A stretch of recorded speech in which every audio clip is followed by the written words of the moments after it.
Well, here we are. Maestro, would you like to choose a little background music for us to have? I Hey, like that one. what's going on, Alina? You get to be a part of a live fantastic. Now, we're live in a couple of places, but of course, we're here on the effect. And we're doing the Mars thing. This is my first time doing the Mars thing for the Jaguar Wright effect. Hey, what's going on, Auntie Leah? Welcome in, welcome in. Hey, how's everybody doing? So, as you guys know, we're a members only platform. So, the active chat is pretty much here on the Jaguar Wright effect. So, if you really want to get involved, that's fine. We're really only going to be banging with members. But, the other channels, we haven't, that those are your call, really. So, but it is a members chat today. So if you really, really, really want to be a part, just pop on over to the Jaguar Wright Effect. Make sure you have your membership, and boom. So, yeah, it's been a minute. It's been a minute since I've done, in studio video. It's been a minute. Yeah, we've been doing a lot of just the YouTube studio stuff because that's the way you got to work it, and it worked, and it was showing proof because you got your 100K. And Well, I mean, that was the thing. And I think people really didn't understand. It's a different battle for someone like me on YouTube. It's a completely different battle. It's not, I am not your average CC. The rules for me do not apply to anyone else. Yeah, I just don't, it doesn't work that way for me. And that's part of the reason why I think I'm actually kind of interested in the conversation that we're having today, because there's just a lot of things that for me aren't adding up. There are a lot of things for me that just aren't adding up. But there are also a couple of things that I kind of want to get into. So I am going to, I don't know, how about while I do a little surfing, you kind of set up the conversation for today. You want me to set up the conversation for Absolutely. Yes. I would like for you to put into context. And the reason why I think you should do it is because no matter what, people are always going to accuse me of being overly emotional about something, or you know what I mean? Like saying that, oh, well, Jag's just saying that because she's this, or Jag's just saying that because she's that. But for you, you've kind of been able to be a spectator for myself and for Candace. And you've been behind the scenes with me now for over a year as my producer. So it's like you get to really get the blow by blow. And the questions that I ask make perfect sense to you. So that's why I'm saying that. Got it. Yeah, well, if you want me to set this up, first off, where I'm going to go, or well, I'm going to set it up, is Candace Owens. It's funny, you said nature of the threat, nature of a threat, nature now of this is now this is funny because someone just asked, do I believe that targeted individuals are real? Well, I don't believe it. I know it. I'll just say it like that. There's a difference between believing and knowing. But yeah, look, nature of a threat.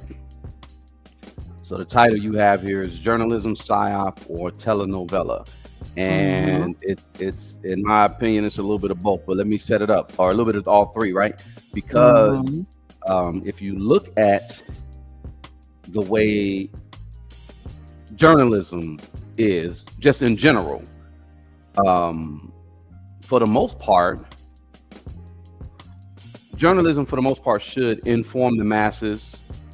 I say positively. That's what it should do. But a lot of journalism and a lot of news, things like that, it's to divert, it's to distract. It's like a telenovela.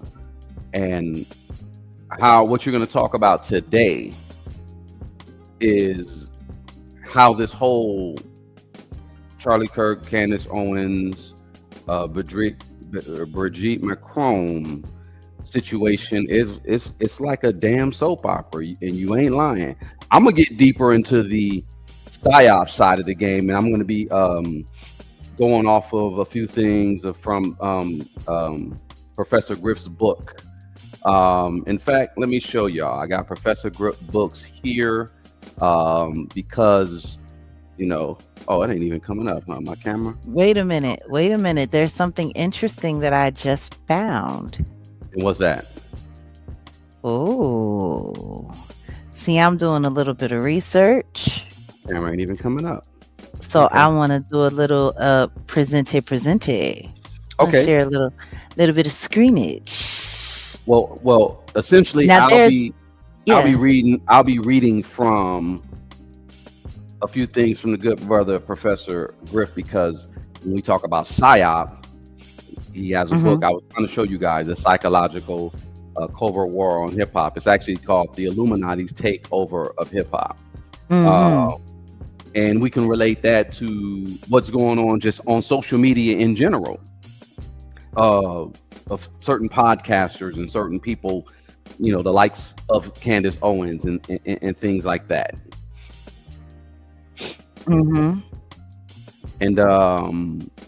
here we go. Let's go. You got Candace Owens' cousin. I wanted to pull this up to ask you if you recognize who this was. That's who that person is. Yeah, I saw an interview of her today, and I said, "Oh, this is interesting." Now, this interview is from a year ago. This is very, very, very interesting. Prison showdown. What happens when you're tested in a women's prison? Nesta Rose. So she has her own channel. Is that Rose Entertainments? Is that her? Yeah. With 964 subscribers. Well, she about to have 965. I'm gonna go ahead and subscribe. I want to see what this is. Well, she's supposed to do music. She's supposed to be an artist. Now let's back up though a little bit, because didn't you say you there was some a crossing between you and her some time back? We'll get into that. Well, we definitely have to get into that, but I'm just finding certain things kind of interesting. It's kind of interesting. Now, have any of you ever seen this person before? Nesta Rose? Do any of you know who she is? Put a 1 in the chat if you know who Nesta Rose is. And I don't believe that Rose is her last name either. No, it's like Williams or something, allegedly. But whatever the case may be, okay, this is Candace Owens' cousin. From what she says, her and Candace are just a few weeks apart. They were all born in 1989. The 89 squad, her and 3 other cousins. Yeah, and she's very much so a stud female. She also sells cannabis.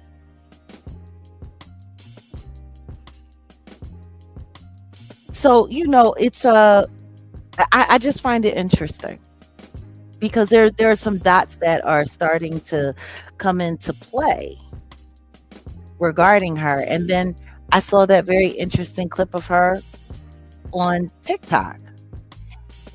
So apparently, ever since the passing of Charlie Kirk, this woman has been being accosted online.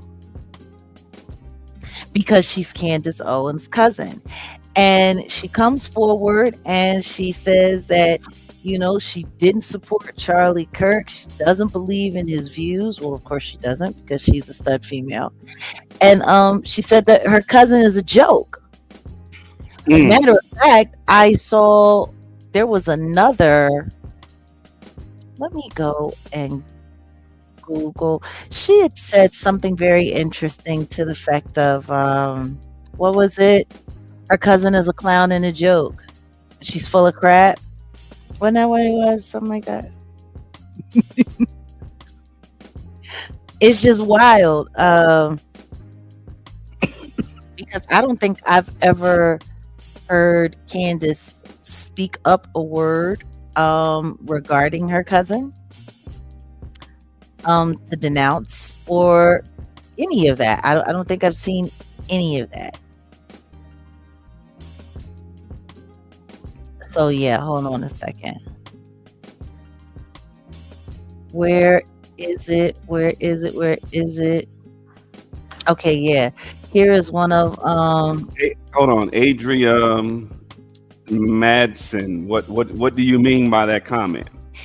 Sounds like you're trolling. I might have to just get you up out of here. possibly, there's a lot of Candace lovers. So let's just Okay. pull this All right, let me get your ass up out of here. Bye bye. Whose channel is she on? Because I know she I is don't know. here. Nah, I'm Probably on one of you're probably on one of mine, weirdo. Okay, so can you guys see this? On the I mean, I can see it.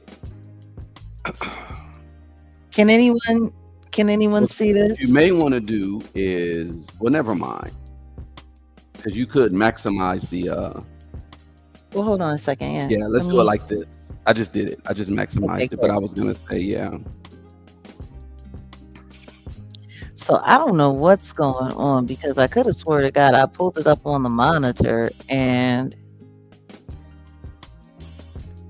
yeah, like it be tripping. My page be tripping, G. But here we go. Yes, okay, so I'm sitting here looking on my monitor and everyone can see it pretty good. So let's just take a look. Now, this is what Nesta Rose had to say on September 12th, 2025, 2 days after Charlie Kirk's assassination. It says, "People are currently stalking me because I am related to Candace Owens. Please understand, I do not give an F about her views. I know her and I know she is full of crap. She brought all of this on herself by not staying true to herself. Soon or later, the price of fame will come to bite you in your behind. She know I love her, but I do not approve of her BS. Do I judge her? No, why? Because she never judged me. With that being said, I pray that she show the world the real Candace that I know." Interesting. Now, she also did an interview with a very not so reputable YouTuber back in 2023 by the name of Drizzle Monroe. Some people like to call him Stormisha Mokashe Alize Jenkins. I'm gonna call him Drizzle my nizzle. Drizzle on nizzle. Drizzle Monroe. And let me see if I can pull that up. But wait a minute. Because there are some other things that also popped up. And yeah, like I don't think people get it. Like, these people, they had real lives. A lot of people are trying to reach out to me about this Charlie Kirk. Hold on, what is this? Oh, this is on TikTok. The cousin name is what is it? Nesta Nesta Rose. Someone asked what the cousin name was. That's all. Mm-hmm. I mean, she goes back and forth. She goes back and forth. In one moment, she cool. The next moment, she not. But she is on TikTok, and I'm just trying to figure out like what's real here, because she on this particular one, like she. You mean to kill the music? What's going on? No, I'm just looking at this video that I found on TikTok of her, and people want to know, apparently the Charlie Kirk thing really, really, really blew up her spot and made her spot hot. Mm. So, like, I'm just looking, and it's funny because I shouldn't say I met Nesta, but the first time that I spoke to her, it was a few years back. It was back in 2021. And what was going on at that time was Nesta was busy trying to hustle her cannabis products. Like, that was her main hustle. That's what she had going on. So I'll never forget when we first talked. I never asked her about her background. She went out of her way to tell me that Candace was her cousin. It was almost like, I guess, I don't want to say she was clout chasing, but she was definitely trying to create a brand name attachment association. But like I said, I thought it was very strange because Candace represents herself as very conservative and her cousin is anything but. Her cousin hustles, the cannabis. Herb, yeah. And she's also LGBT, so that's definitely not... she's a whole stud female. That's not... Yeah. That's not conservative. Whole stud female. And more importantly than that, this woman has... I mean, like, she been in the prisons. And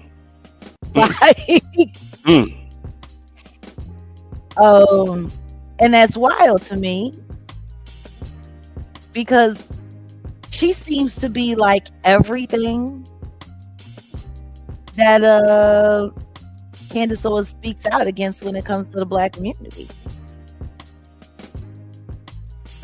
Like, Candace can be very, very, very judgmental.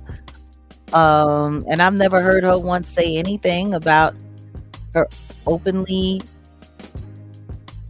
gay cousin, who's a stud female, who's hustling cannabis, who's apparently been to prison and been tested by women in the system. Side note: if you have a stud cousin, it's a studsin. I'm sorry, go ahead. You know what? Any whoozin'. I mean, but her cousin has made her rounds, and like, I can go and I can pull up a couple of things, like, and show you that she be running her mouth on these YouTube streets, and she's very, very, very, like, always like, this is her whole claim. Where is the video at? Oh, Jesus. Okay, let me pull this up.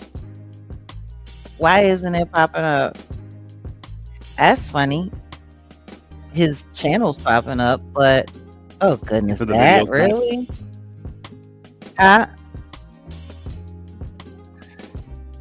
What did you say? I said the video ain't popping up. It's not coming up. It's funny. It should have come right up when I put it in. Well, give me a second. I can try it. It's gonna make me go to his channel. Like, I don't want to go to his channel. Oh, it literally. Okay. Like, I'm just like, why isn't the interview coming up? And why is all of that stuff coming up? When I put in Nesta, it came up earlier today. Is it moving stuff around? Because it came up earlier today very, very easily. It did. It did. That's kind of strange. You know what? Let's try it again. I'll put in Nesta Rose, and let's see if I put in Candace. What happens? Okay, here we go. Wow, okay. I literally just pulled this up earlier today. Okay, go to your history. And yeah, see, I wasn't on this device, and this device isn't registered to that other account. Let's see what happens if I do this and put in, because literally it should have popped up. There it is. Wow, that took a lot. There it is. There it goes. There she is. With the real dark lighting to make herself look like she wasn't light skinned. Yeah. I thought she was. I didn't think she was. No colorism stuff here, but I didn't think she was as light as she is. Because in this picture here, I mean in this video here, and let's not play the audio because you already know how they play these games. Let's go ahead and just recap what was going on in this interview. I'm not playing the audio. What I will do though is how about, well, the transcripts are up. Oh, let's do that. Or you know what? I can read them. I was gonna say we could go to the video and we could just pull up the transcripts. Yeah, let's do it. Let's just do that. So yeah, she had an interview with that's what we Kat, that's what we said. Yeah. I just find it funny that so many people tend to just skip over this whole thing. Okay, here we go. Let's pull up the transcript. There we go. And this is fair use. Fair use. Apparently, I can't get rid of the musclehead guy until this is page unresponsive. Give me 1 second. Interesting. Maybe that I was need interesting. Give me 1 second. Yeah, I'll let you. I'll let you do your thing. Do y'all see how difficult they be making stuff happen? This is wild, and we wanted to do this with you guys organically. We didn't want to, just come here saying stuff. We just wanted to walk you around a few things because her cousin has been hustling on social media for quite some time. Like I was saying, when I first came into contact with her, she was trying to get me to promote one of her strands for her cannabis company, and she wanted me to put my name on it, and she wanted me to promote it. Now, for those who know, cannabis might be legal in certain states, but it is not legal federally. No. So let's be very clear. Yeah. Still a class 1 federal drug. Yeah. Yeah, it's still on the schedule. So basically what that really means is proceed with caution or at your own risk. Yeah. But the second that you start shipping products all over the country, you're actually committing a federal violation. Yeah. You're actually committing a federal violation. So unless you're dealing with your cannabis products in your state, the feds can watch you. they can watch how much money you collect, and they can still come after you legitimately. Yeah. Especially if you're shipping things. And if you go and you listen to her interview with Storm Monroe, she actually says in the interview back in 2023 that she had already put some product to him in the mail. Now, when I asked, and that's what she was trying to do. She was running like an cannabis auto ship business, and she wanted to put my name on it, like a drop ship, like a something like that. Okay, wow, that's interesting. Very interesting, because the truth is, being the targeted individual that I know I am, that people try to disprove that I am, but I know I am, that would have given the feds all the reason in the world to come after me. So it's just really interesting. But even in her little interviews that she did, and what she was doing, this was as Candace was starting to break her way into the social media, space as a star in her own right. Okay, y'all see let's it? just be very clear. There it is.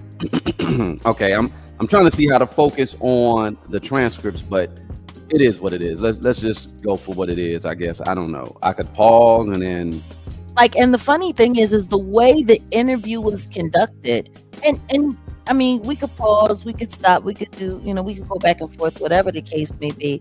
But as you'll see, she's doing a whole lot. Number one, nobody comes through my channel and tells me what to say and what to do.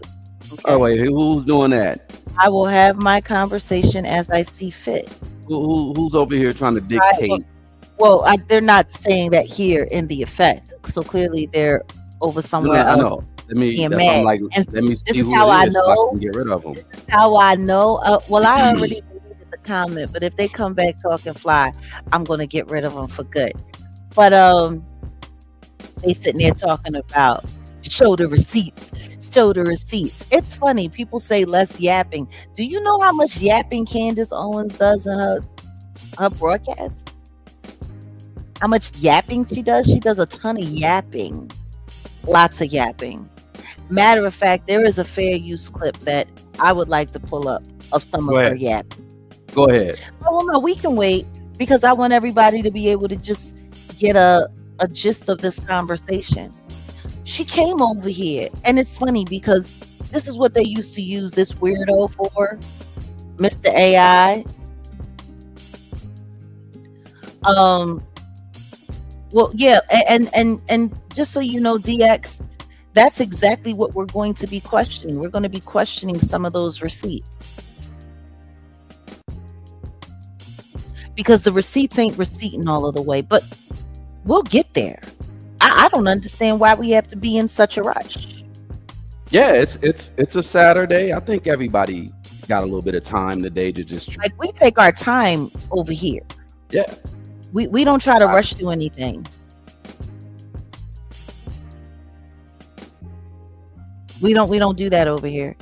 That's not who we are. That's not what we are. That's not what we do.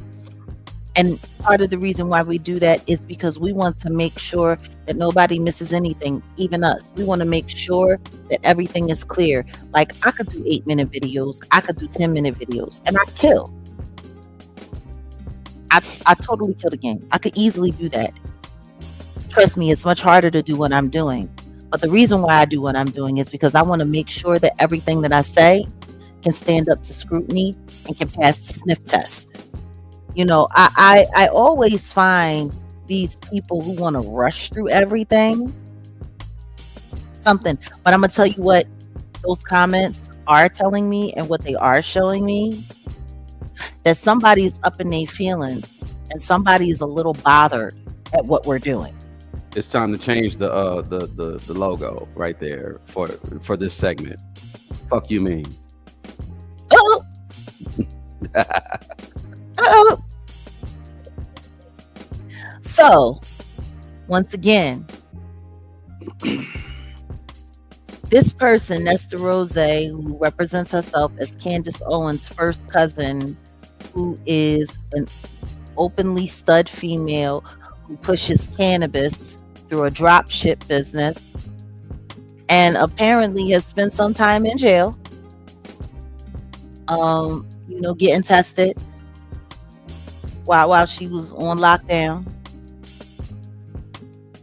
This woman, who has on several occasions come forward and said that her cousin is a crisis actor, that her cousin is full of crap, and apparently she's been very agitated in the past couple of months ever since the passing of Charlie Kirk. What I'm not understanding is why nobody's trying to talk to her now. Like, why is nobody? She's on social media. She is a whole social media hound. This is what she do. She promotes her cannabis on Instagram, and I guess also on her TikTok, because she has a TikTok. Like, I'm just trying to understand this.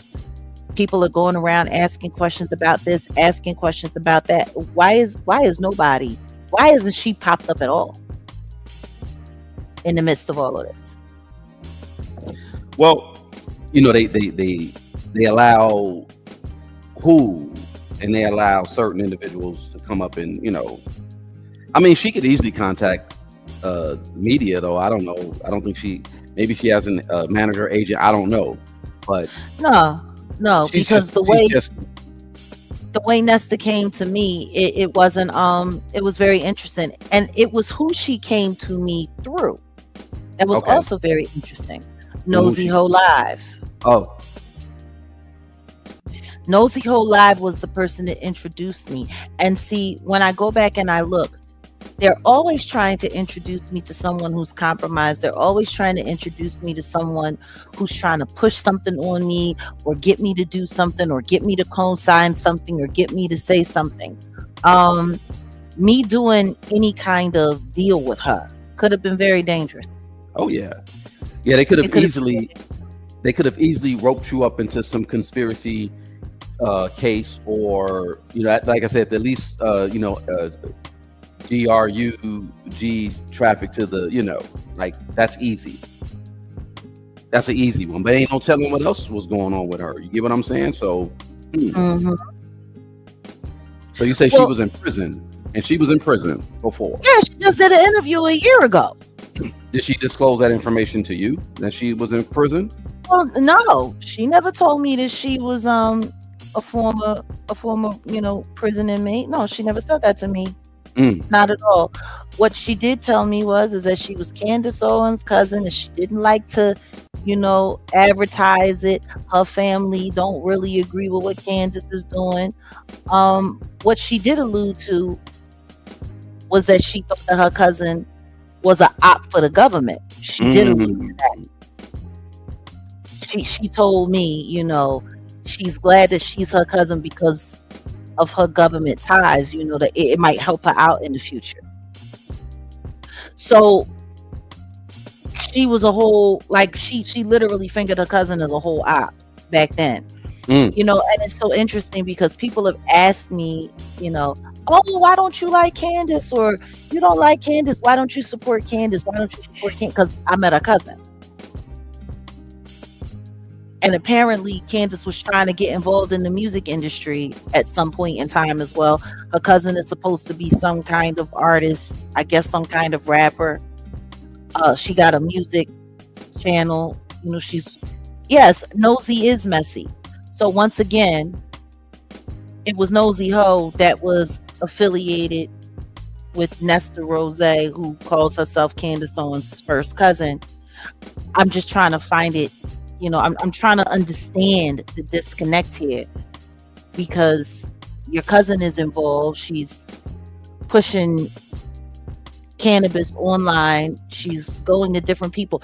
I ended up introducing her to Tokyo Tony, and I told Toke, you should jump on this and get your own line, and and if it works out okay, maybe I'll take a look at it later. Yeah. Her and Nosy had both supposedly gone into business with Nesta, and guess what? I ain't heard nothing about none of it. I ain't heard nothing about no success from Nosy Whole line. I ain't heard nothing about no success from no Tokyo Tony line. Yeah. Nothing. And while she was sitting there, I do believe that Candace has an agenda. And we're going to get into that. Yeah. But I'm just sitting here and I'm looking, and it's like, there's no way with her pedigree on media that you got a cousin operating like this out here and ain't nobody pulled that card. Yeah, for real. Like, ain't nobody pulled that card. When you are as hot in the media as she is, they literally, your ops literally go looking for any unstable family member that they possibly can to pull out, to use to get you. So I'm just trying to figure out how nobody knows about this person, because this person is a mess. This person deals with a lot of online mess. But they were using her to do like lightweight, like positive PR campaign for Candace just a couple of years ago when she was making her way into the social media spaces. So for those who don't know, there's a little bit of history when it comes to where Candace came from. So she was on, what is it, the Daily, where did she originally get her start as a, what is she, a commentator, author? Yeah, but word had it on the street. Once upon a time, she was trying to do PR in the music industry, and then she just moved over to politics because politics was more money and less messy, and she wasn't really black enough, which is so funny because for her to end up in her association with Kanye later on down the line, it's starting to look a little contrived. Well, we'll talk about that too, because that's interesting. Yeah, Daily Wire for sure. Yeah, that's interesting. She went from music to politics. Yeah. Definitely, she definitely doesn't have to worry about being a groupie. Not like she would have had to have done in the rap world. She kind of just like stepped over all of that, you know. But once again, like I said, I find it funny that there's certain things that people are just skipping over when it comes to Candace. Let's just talk about her investigations this year. Let's start getting into that. Matter of fact, there is a short that, can you do me a favor? Can you pull up my short from earlier today that I posted here on the Jaguar Wright effect? Sure. I just want everybody to take a look at this. Give me one. There's a couple of things.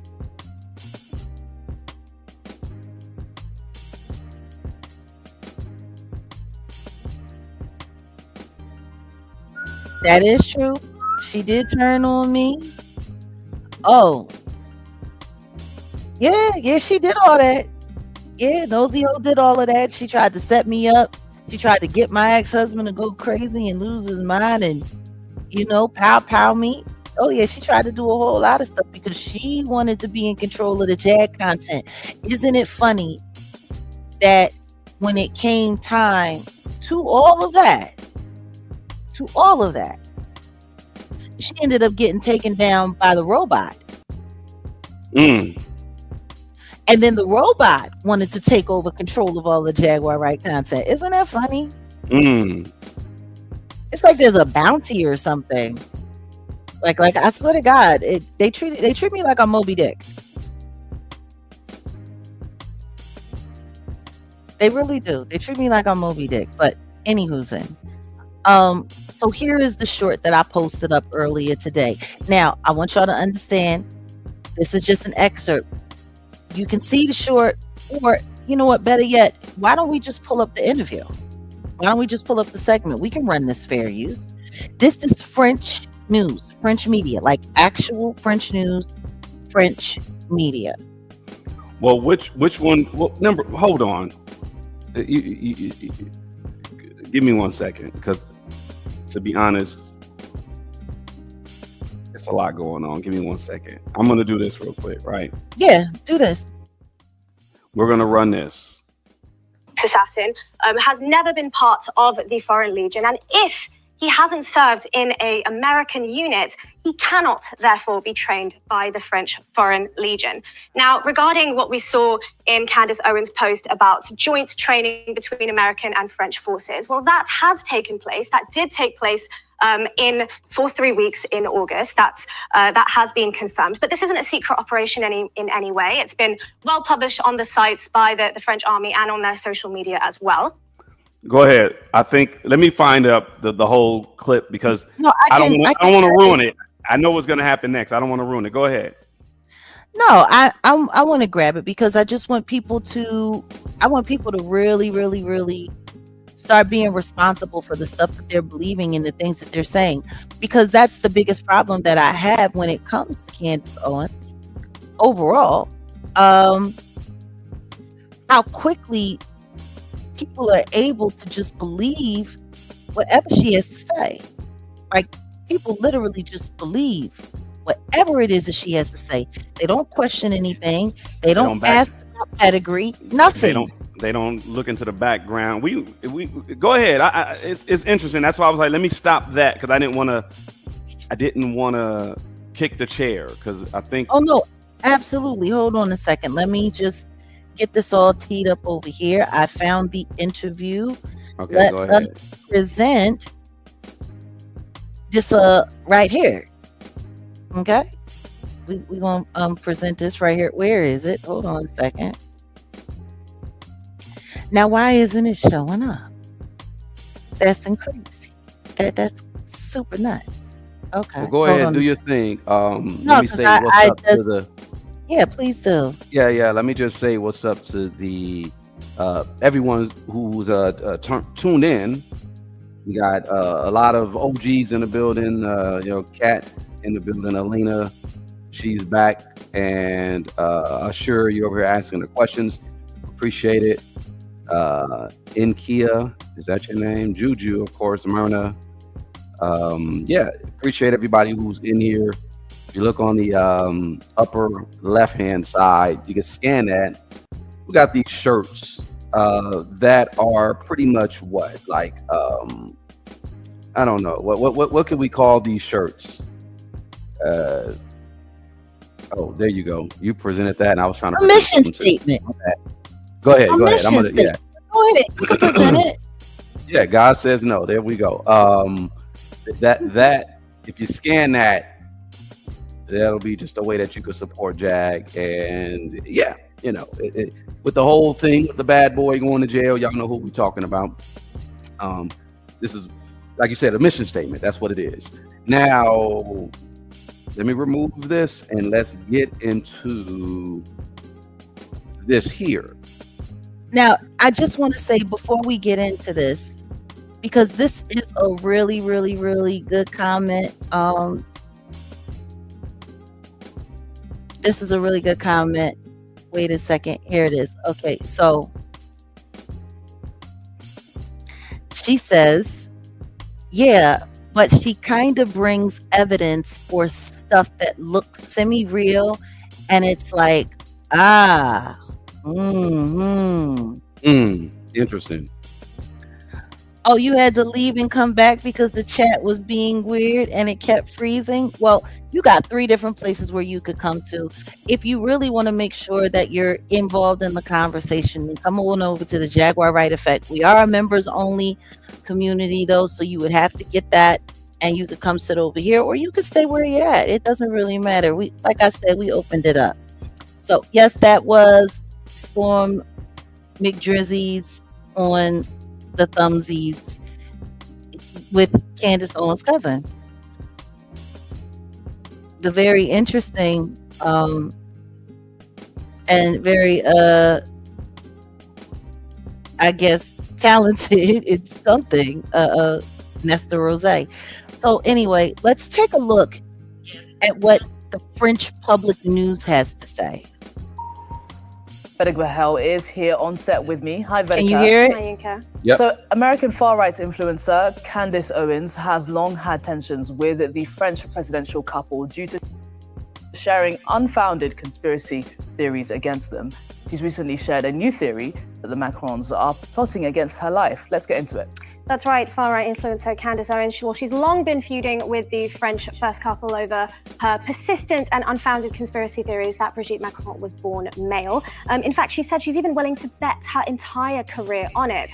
Now, she's now shared a new conspiracy theory that the Macrons have in fact put out a hit on her life, amongst a whole slew of other things. Let's have a look. Now, on this post on X alone, which has over 43 million views, Owens says that she was alerted by a French government whistleblower that the Macrons executed upon and paid for her assassination. They said more specifically the green light was given to them, was given to a team in the National Gendarmerie Intervention Group, that's also known here in France as the GIGN. It is a elite tactical unit of the French military.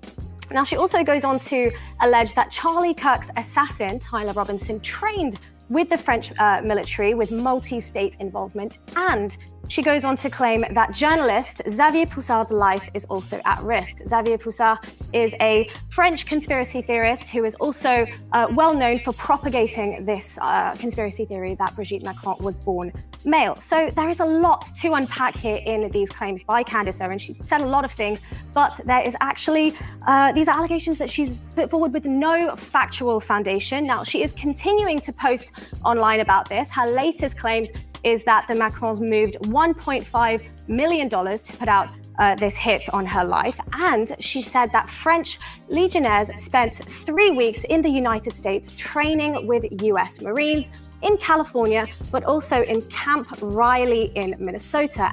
Pause. Camp Riley in Minnesota. Pause. Right. So this Now, is what Candace Owens said. Mm-hmm. This is what Candace Owens said, that who trained at Camp Riley in Minnesota? Who did she say trained there? Allegedly, Tyler Robinson, I guess he was supposed to have been training with the French Foreign Legion to prepare to take out Charlie Kirk. Interesting. Okay. Like, I want everybody to really just like take a moment. Oh, thank you, Alina. Appreciate you. Moby Dick was a rebel without a cause. No, but seriously, I want you guys to think about this.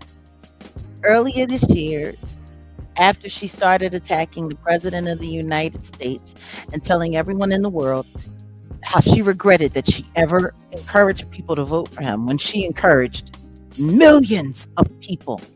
Election night, she was sitting there with PBD podcasts and Valuetainment when she was just building up her YouTube platform very strong.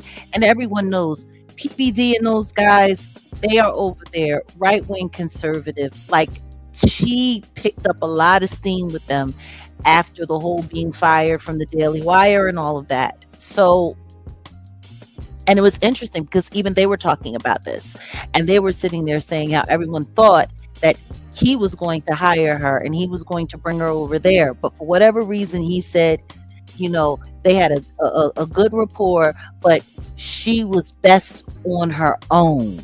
Now, that doesn't make any sense. It would have been a great fit for her over there. She was very, very, very much so. But it was almost as if the way he was speaking about it was like, I would have loved to have had her, but I couldn't. I wasn't allowed. Like, she was best to move on her own. It's the conversation is very, very, very tricky. And part of the reason why we're going through this slowly is because we're going to go back and we're going to remind you guys about a couple of things that happened and a couple of things that I pointed out and that we talked about as the months have progressed.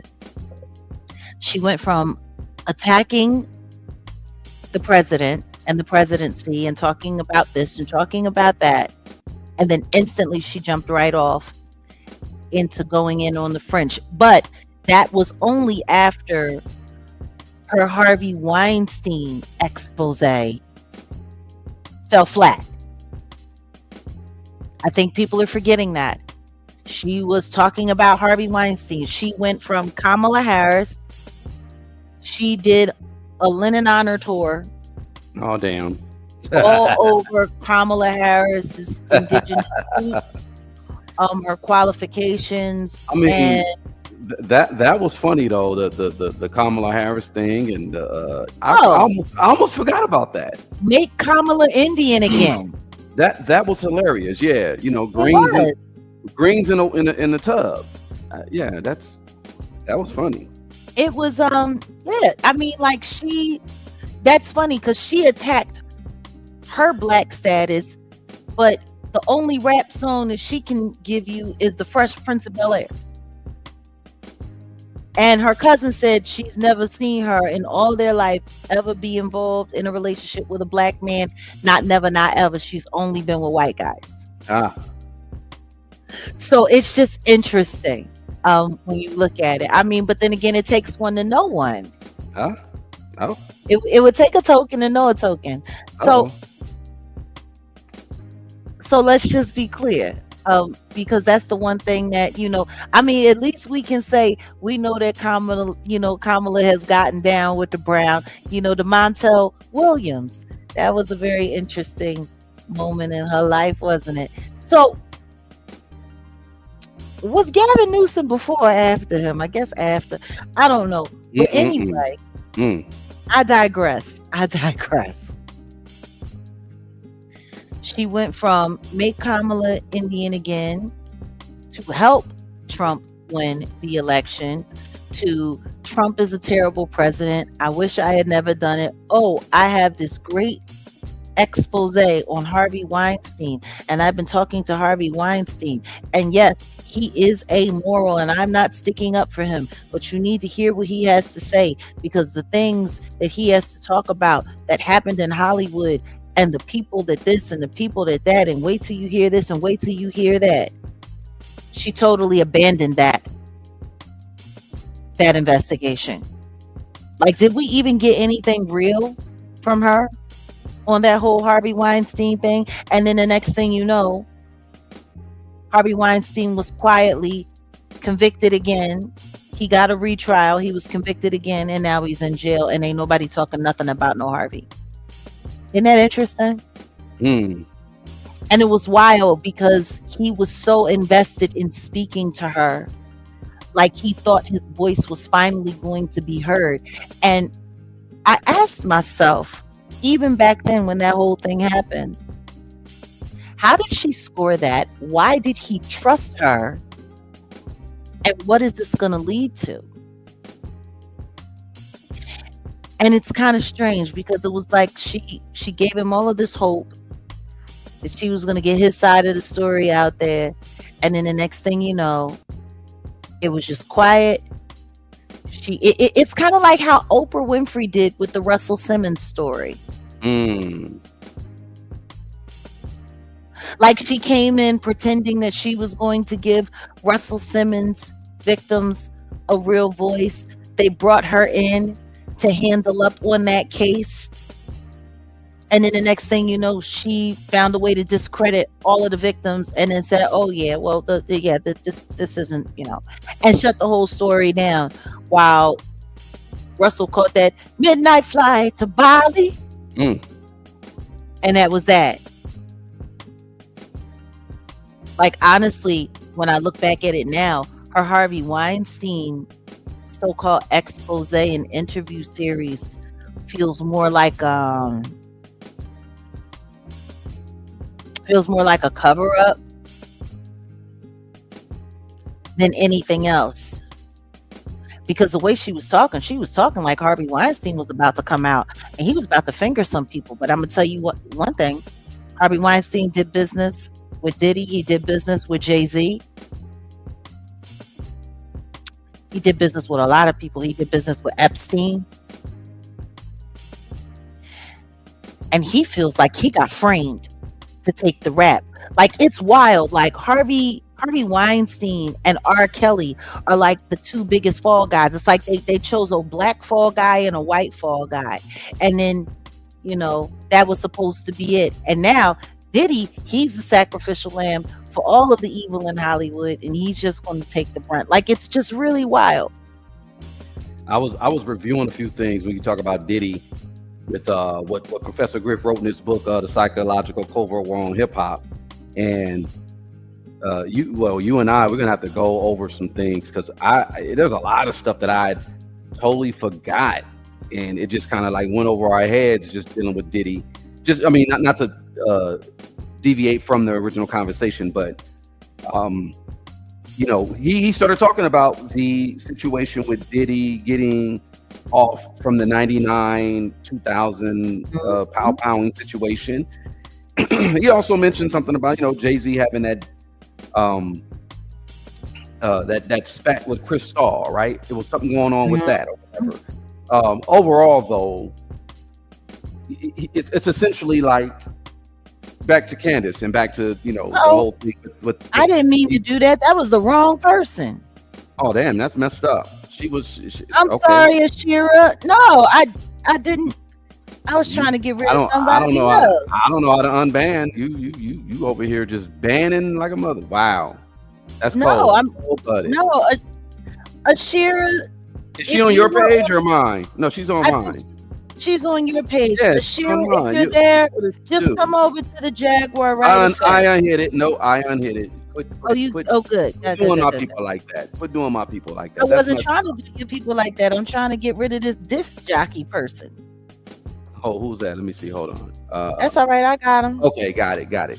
But anyway, you were just mentioning the fact that alignment. I would say, well, I wouldn't say alignment with certain monsters, but I would say her doing that Weinstein interview, and then it was kind of anticipated. Like, oh yeah, I'm going to interview and this and that, and people are like, oh okay, well, what is going, like you say, what's going to come of this? And it was a big nothing. Like I don't remember. I just don't. It was a huge nothing burger for it to be Harvey Weinstein, and for that interview series to get no shine. That only tells me one thing: with someone that has as much juice on her platform as she had, she killed that story. Yeah. She killed that story. Yeah. And then right after that, boom, she starts running down on the Macrones. Oh, it was Macron this, Macron that. Now, she said that she had fallen back because the president asked her to. So I guess, she was planning on doing them earlier this year, and then she slipped into Harvey Weinstein, but then the Harvey Weinstein thing died, and then boom. She's right onto the Macrones. And she went after them so, what was it, 4 months of Macron? About 4 months? 4 months. She was just stuck on these people. And now, as we see here on the screen, now she's found a way to take the story. And it's wild because the whole story about Macron is it's not about the fact that she tried to out someone who she was saying allegedly was a transgender, which is wild because nobody in the LGBTQ plus the IA plus community came after her for that. Nobody touched her. Like, usually you start going after people, ain't they supposed to be a protected class? Like, I'm just trying to figure it out, like how she got away with that, and nobody from the community was like saying, hey, you're sitting here trying to out somebody, you're sitting here denigrating someone, you're sitting here doing this. No, because it was attached to this big PDF ring and this worldwide PDF ring. And now we got so the French Foreign Legion came over here to the United States to Camp Riley, because that's what she says here. Camp Riley in Minnesota, French Foreign Legion, and I guess that's where they was training. Yeah, that's where they were training. That's what Baby she boy. said. That's what she said, right? They was training baby boy. Okay, so you know what? Let's just rewind a little bit and take a further listen to what the news in France had to say. Okay, hold on a second, baby. And see, this is why I have the transcripts up, because I want everybody to be able to see. Hold on a second, guys. I'm going to just take down all comments because the transcripts are here. Okay, and I want everybody to be able to see. Oh, this is definitely intel wars. This is definitely propaganda at its finest.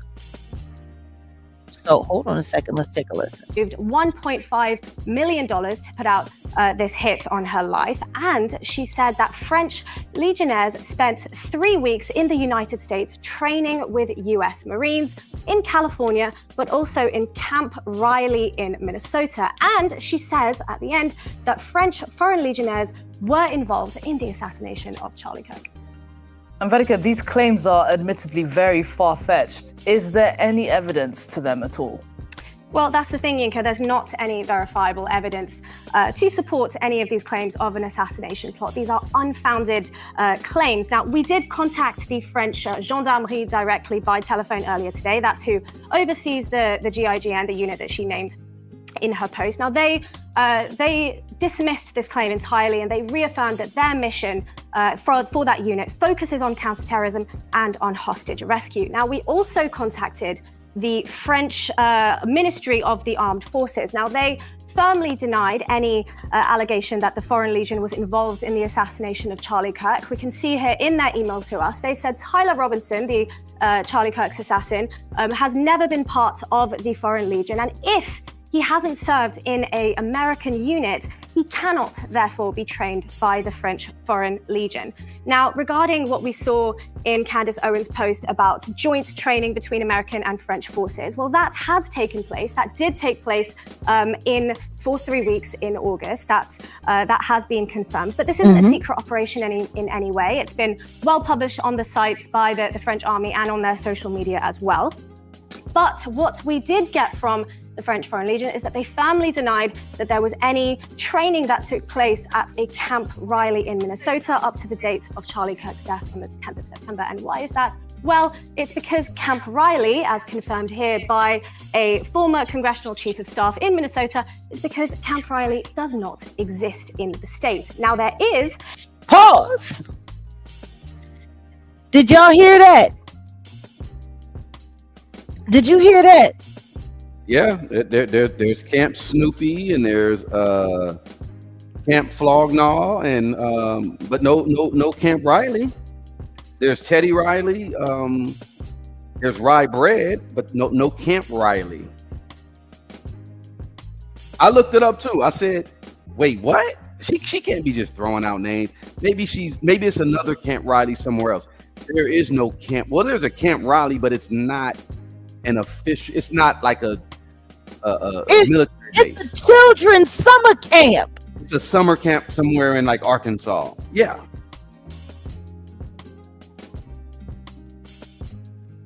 It's a summer camp in the United States. It's a summer camp. There is a Camp Ripley, but let's just, you know what? I want y'all to hear this again. And I want y'all to think about how beautifully this was put together. Oh, yeah. The real details Yeah. of a real exercise that happened with the French Foreign Legion here in the United States. It did happen in August before Charlie Kirk passed away. But Camp Riley doesn't exist. So let's just take it back a little bit. You ain't got to go all the way back. I just wanted to put it back been in. part of the Foreign Legion, and if he hasn't served in an American unit, he cannot therefore be trained by the French Foreign Legion. Now, regarding... Oh, and pause. Let's be clear. If she's trying to say that Tyler Robinson was trained by the French Foreign Legion to take out CK, he would have had to have had a military background Right. here in the United States in order to qualify to legitimately train But with the let me Foreign Legion. but let me give you a little pushback, because you already know how some things are just unbelievable. Well, maybe he did had some type of training or some sort with them, and he was able to do it without being in the military. But like, where's the proof of that if that was the situation? Like, it all sounds absurd. That's why the reporters, they're saying the claims are absurd. And I was just like, yeah, they did a great job. It's just setting everything up. But I will just say, well, sometimes there's situations where, they lie. They could say, yeah, this person did whatever. But you would have to have like concrete proof of Tyler Robertson actually being in the same state as the camp or whatever. But the camp don't exist. Go ahead. I'm sorry. Go ahead. See, that's the problem. Even if you could find a way to put Tyler Robinson in Minnesota, even if you could find a way to say that he was able to be recruited by the French Foreign Legion without having any military training or background here in the United States. Like, the boy got a rifle, a hunting rifle from his grandpop or something. Like, where's the history of all of this training? I'm just trying to figure it out. Now, I think his dad has ties to law enforcement, so maybe in some way there. Like, even if his dad had friends and he was able to slide it over, where's the camp? Because it don't exist. But I digress. What we saw in Candace Owens' post about joint training between American and French forces. Well, that has taken place. That did take place for 3 weeks in August. That has been confirmed. But this isn't a secret operation in any way. It's been well published on the sites by the French army and on their social media as well. But what we did get from the French Foreign Legion is that they firmly denied that there was any training that took place at a Camp Riley in Minnesota up to the date of Charlie Kirk's death on the 10th of September. And why is that? Well, it's because Camp Riley, as confirmed here by a former congressional chief of staff in Minnesota, it's because Camp Riley does not exist in the state. Now, there is a Camp Ripley that exists in Minnesota, but if Candace Owens has made this kind of error, especially when she's making such bold, loud allegations, I would say it does lessen the credibility of that claim somewhat. Vetica, Candace Owens is doubling down on this latest conspiracy theory. Why could she have taken this further? Well, the nature of conspiracy theories is that they create a space where you can make such big, loud, absurd notions without any proof. And when you're asked to prove the contrary, there's just never an answer that satisfies anyone. In the end, no denial from any person, from any body, from any organization is going to convince the people that believe what Candace Owens is saying. They will find something to say otherwise. But these are outlandish, ludicrous allegations, to say the least. Now, since Charlie Kirk's assassination on the 10th of September, she has been on a bit of a conspiracy theory rampage, in particularly almost daily. She has relentlessly been going after the French first couple over the last year, to the point where the Macrons have filed a defamation suit. Now, there are always going to be people that believe this conspiracy theory shared by Candace Owens, but as we can see here, there are plenty of people that also believe otherwise and see it for what it is, a conspiracy theory. Vetica, thank you so much for that. Vetica Behel there with our daily fact-checking segment, Truth or Fake. Truth or fake? Vetica, I mean, that's a great question to ask. Truth or fake? Yeah, shout out to them. That was excellent. Well, and once again, all they just did was some basic research. But this is what I was saying. When it comes to a lot of us, especially here in America, we don't take the time to research. We don't take the time to look. Yeah. We don't. You just, if it's presented in your face, you accept it, especially from news media or certain people that you trust. So Candace Owens Absolutely. is a person that certain people in the populace trust. I told you she's trustworthy, but she's But why? likable but not trustworthy. I'll say that. And now Why?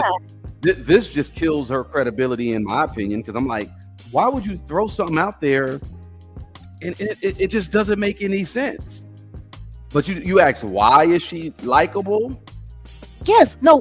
Why do people like her so much? And that's the thing. I have no idea. That's a study. I do. That's a case study. I do. I know why. Because she seems like an anomaly. She is a Caucasian-friendly, anti-Semitic black girl who likes to sound really smart and talks really fast and has really sharp and witty quips. She's an anomaly. Mm. She seems to have had her moment as an underdog, but let's be very clear about something. With a lot of the views that she has, why has she not been dubbed an anti-Semite? Boom.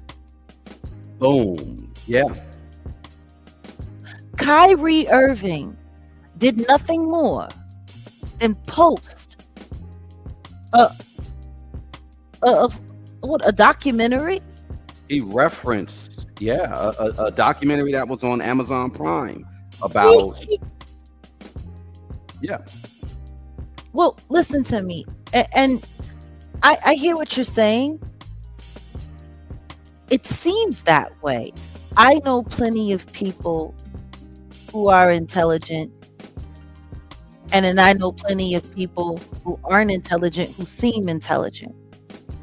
You know, if you've got somebody feeding you all your information, if you've got somebody feeding you all your lines, if you've got somebody giving you everything and putting it together, and all you have to do is sit there and present it, are you intelligent? Or are you just a good actor? You look, you can say you're the smartest person in the world. You can say that, and that won't be incorrect. It will not be incorrect. But if you have ChatGPT 5 on speed dial and you can reference whatever, yeah, you are intelligent because you have that. But without it, what are you? Let's be clear. Becoming Brigitte was not Candace's work. That was someone else. Someone else wrote it. Yeah, you just pointed that out. Someone else wrote That was the French journalist who had been going after the Macrons and had been painting this story. Like, this is the thing that's tripping me out when it comes to the whole Becoming Brigitte story and going after Brigitte Macron. People are sitting here acting like this was Candace's research. This is Candace's story. She actually said it herself on Piers Morgan, that she got this information from French journalists, and that she went and she checked and she went behind the AI that they sent her, and she went through their information, and she's betting her life on it that it's real and that it's this and that it's that. There's plenty of people who have been misled with brilliant,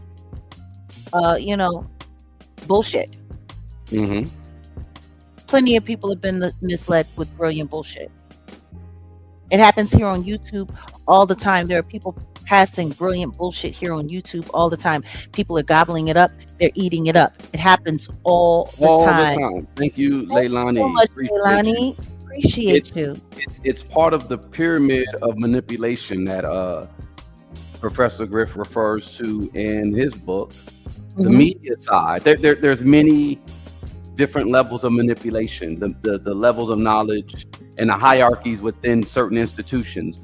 Media is an institution, and yeah, it's part of that pyramid of manipulation. The media side that she is a part of. Like you say, where is she getting her information from? Does she have a research team? Like what? Yeah, like no one acts. Everything. You think everything is coming from her? Nah, And her mommy sleuths.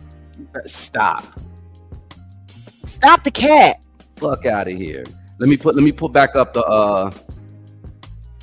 the banner that because it is like a fuck you mean. This was not her story. These were other journalist stories, and she just picked it up as an American. And then she took all of the juice that she has here from her very, very, very large platforms that are supported and that are allowed to just grow and grow and grow and promote it. And she just took it around the world. Yeah. Of course, they gave her the story and they let her run with it. Their material just got bigger than it had ever been. Mm-hmm. Mm-hmm. This wasn't her story. Becoming Brigitte was not her story. She literally picked up their mantle and just started regurgitating all of their information here from her platform here and using that. No, she's not invincible. And that's the problem with you people. You think she's invincible. But what she is covered. Oh, she is. She definitely is. She's covered.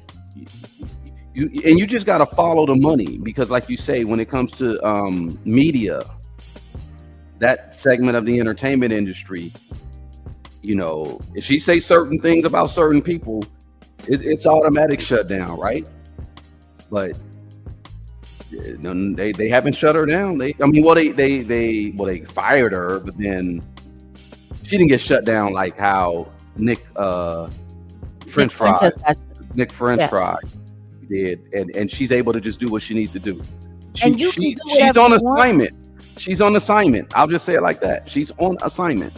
Well, let's be very clear. And this is where I need to reference something else, because I don't think that people are really paying attention to what we're steering towards. And maybe we're doing a bad job at it. Maybe that's the problem.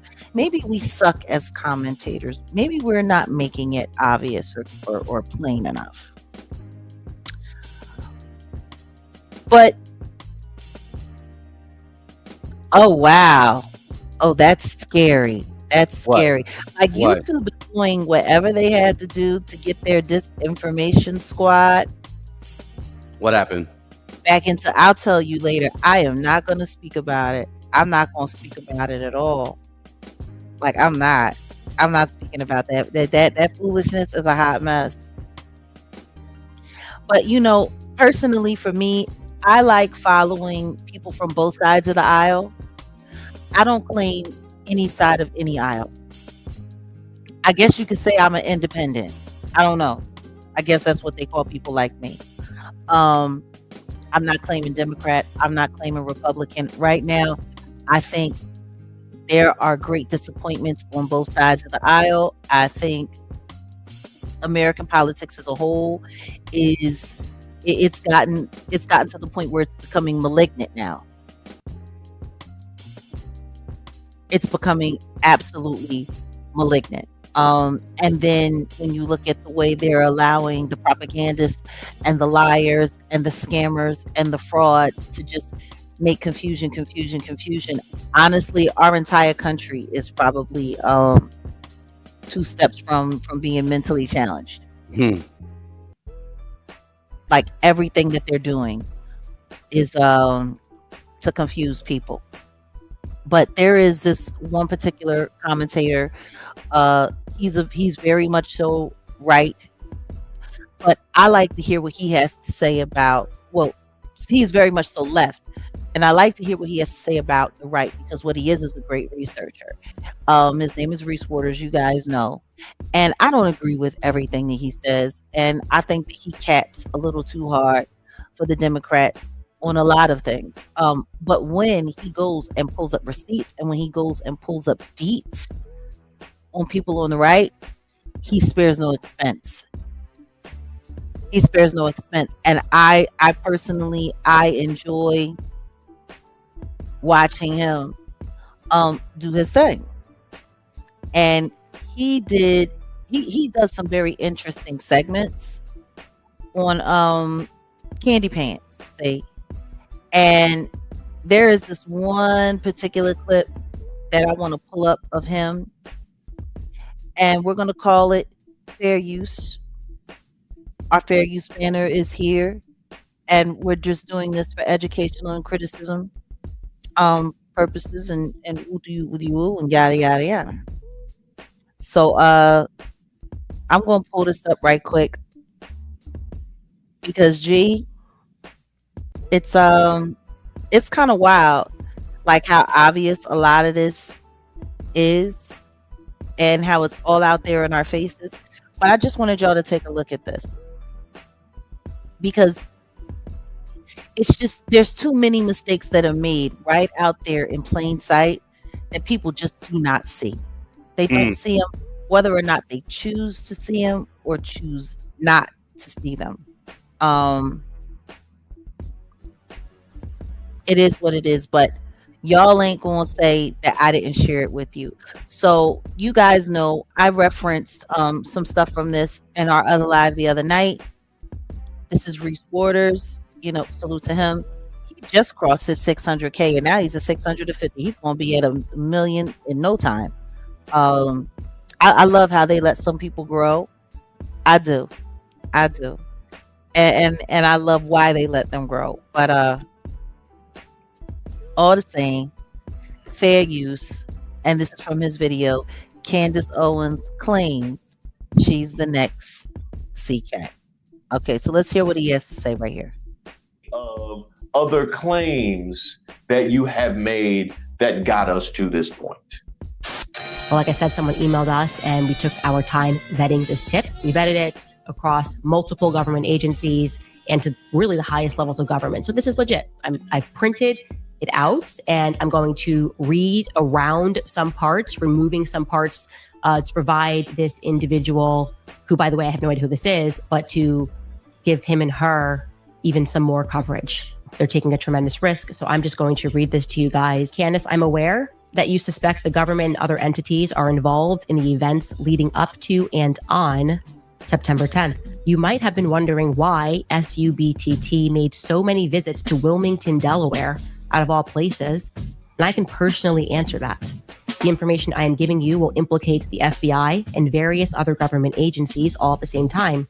I am entirely confident in stating that the plane and those vehicles... Pause. Can you guys hear everything that's going on? Yeah. I think okay. I just want you to I want you to hear how she just set this up. She said that she went and she vetted this information to the highest of highest in the government. Didn't she say that? That's what she said. She said she went and she had all of this checked and all of this cleared, even though she has no idea who she got it from. How can you vet something if you don't and not know who you got it from? But you want to share it to cover. I don't know. Am I missing something? Am I stupid? Like, because the way she's giving the commentary, the way she's sitting here sharing this information with you, she's making it sound like, oh my goodness, I have this bombshell information, and I have this, and I have this, that, and I went to the highest resources in the government and I vetted this. I have no idea who this person is, and I'm not going to say anything because I have to protect them, even though I don't know who it is. But I had to share this information, and you have to listen. Okay, so let's listen. Are connected to 920 North King Street, which is at a place that is marketed also as 1 Rodney Square. And here's where it gets big. In June of 1997, the Department of Justice's own directory lists, quote, Wilmington Residence Office, 1 Rodney Square, Suite 404, 920 King Street, Wilmington, Delaware, 19801. That is your line to know that it is a federal resident office, 920 North King Street. And at the same address, the United States Secret Service, 920 North King Street, Wilmington, Delaware, 198. Okay, so do you see what she's doing? Mm-hmm. Okay, do you see what she's doing? She keeps highlighting this address over and over and over again, and keeps talking about how this address is connected to this federal agency and this federal agency, and this is how you know. And the planes that were following, the planes that were following Erica Kirk, who initially she said were following Charlie Kirk. Because don't forget, the planes were following Charlie, and then her and her mommy sleuths, they did a lot more work, and then they found out that they had been following Erica Kirk all over the place. And these planes, now they're coinciding with this address, this 920 North King Street in Delaware, this one Rodney Square. Okay. 01. It's the building that Snowden leaked. Find one that makes it look brown and then compare it to 920 North King Street in Wilmington. It looks exactly like a mini version of the thing. Back to 920 North King Street. 920 North King Street. That 920 North King Street is also the FBI. Federal SUVs move from that airport to 920 North King Street. 920 North King Street has been a federal residence office since at least 1997, and today it houses the DEA, the FBI, and the United States Secret Service, all at the same address. Wilmington is undeniably a terminal point, and the only logical reason points to 920 North King Street. I read this, checked it, verified it. Let's pause. Okay, Metallic Mania. She's giving facts. She's giving all kinds of facts, huh? I want you to take a good look at all of this, because see, this is Macron's lawsuit against Candace.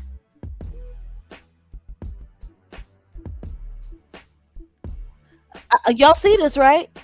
This is the lawsuit. This is her lawsuit that the Macrons put on her.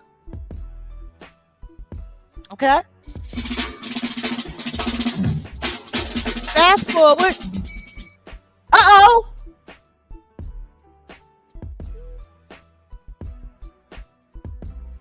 Uh-oh. This is her lawsuit. That's Candace's lawyer's address.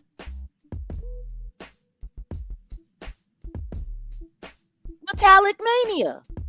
What say you?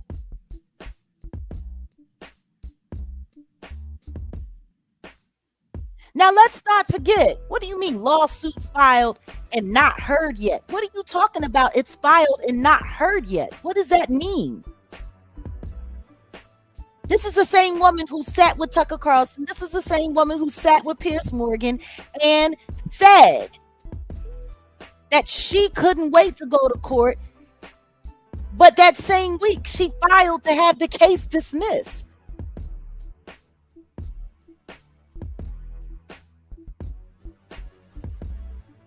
Okay, Metallic Mania, what say you this? Now, she just sat there and said that this source of hers, am I missing it?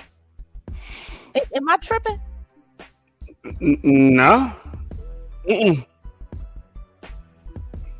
What do you mean, no court case yet, preliminary stuff? They've already taken motions on this case, and she's already filed a motion to dismiss. Yeah, she did.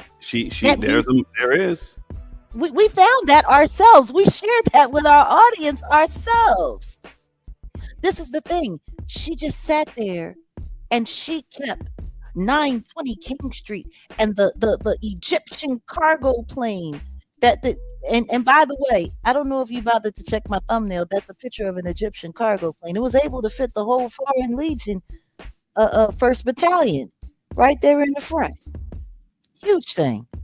Following around, it's supposed to be spying on somebody, that big old clunky thing. But anyway, she said, right, I mean, that's what she was insinuating, right? that this source of hers kept pointing out the fact that these planes were connected to this very federally ran building. And her lawyers,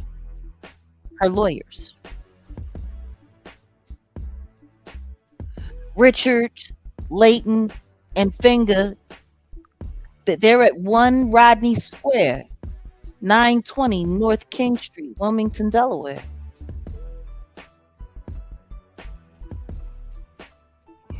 I don't know what you're asking about a court date for. I don't know. Why don't you call down to the courthouse and ask? And ask, yeah, you could ask yourself. These are all public records. Because you're looking crazy. And let me look it up. Someone else will say, what were the grounds of dismissal? She was asking for the dismissal. I forgot, but I'm gonna look it up because I do remember she did file. Did you? Okay, all right, buddy. Let me. No. Let me get him out of here. Let me get him out. No, don't get him out of here. Don't get him out of here. Let him live. Let him live for just a little bit longer, please. Just a little bit longer. Him asking if we did you fact check anything? No, bro. We because I checked as well. But go ahead, carry on. No, I just find it funny because you keep talking about whether or not the case was dismissed or whether or not there's a court date or whether or not it's real. We're not talking about the lawsuit, dum-dum. No, we're not. We're not talking about the lawsuit. You're a process server. Well, good for you. I don't understand what that has to do with the conversation. You keep you don't seem to be following the point of what's being shared here. And by the way, it's all fair use. My banner is attached to the bottom of the screen. Let's keep it a buck. Because I don't have a problem with doing this. Actually, I'm glad he's here. I'm trying to see where exactly he was coming from, but go ahead. I'm glad he's here. Because number one, let's be clear on this. The whole point of this is she was busy trying to bring validity to her research on the Egyptian cargo planes that were allegedly following Erica Kirk around, even though she hasn't been clear on why they were following her. Still don't know what the Egyptian cargo plane has to do with the French Foreign Legion or Tyler Robinson. But hey, she spent a lot of time pulling up a lot of facts and pulling up a lot of details on whatever. So it must be legitimate. See, we're trying to explain to all of you how people go so far astray in believing bullshit. Because if somebody presents it to you in a professional tone, in a professional manner, and if they sit there and they talk to you like this and they have detail after detail after detail, and if they can say it fast, and if they can read fast, and if they can do this, and if they can do that, they make you believe that what they're saying actually is valid and it's true and it's real and that anybody can do that. Actors and actresses do it all the time.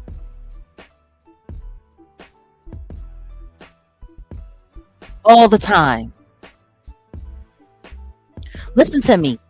This isn't about me giving alternative facts. This is about me questioning what's being called a fact. Alternative. You can't say that she has any facts. She got on Twitter and she sent out a tweet that went to over 40 million different accounts, stating that there was some kind of secret operation where people were training to take down Charlie Kirk. What alternative? Riley that doesn't exist. Yeah, there goes the alternative fact. That's what I was about to say. How are you giving alternative facts when what she said has been validated? And I'm talking about Candace, not to be true. There's no Camp Riley. There's no Camp Riley. And the Camp Riley that we found was somewhere in the Midwest, and it's a children's summer camp. Yeah. Yeah, you got the MK Ultra all over you. Something wrong with you. Now maybe you missed it, so let me rewind. Let me rewind just a little bit. Let me give you just a little bit, because she went through a whole lot of trouble trying to like assert something. And I don't know, maybe you missed it, but let's hear it from your mammy Candy again. And salute. We credit this to Reese Waters, who him and his team do an amazing job, really amazing job pulling out their receipts. And I'll make sure that I add this video again to this description for those who want to go and see it, because it's kind of interesting. You might want to go see it, Mr. Metallic Mania person. Out, and I'm going to read around some parts, removing some parts to provide this individual, who, by the way, I have no idea who this is, but to give him and her even some more coverage. They're taking a tremendous risk. So I'm just going to read this to you guys. Candace, I'm aware that you suspect the government and other entities are involved in the events leading up to and on September 10th. You might have been wondering why SUBTT made so many visits to Wilmington, Delaware, out of all places. And I can personally answer that. The information I am giving you will implicate the FBI and various other government agencies all at the same time. I am entirely confident in stating that the plane and those vehicles are connected to 920 North King Street, which is at a place that is marketed also as 1 Rodney Square. And here's where.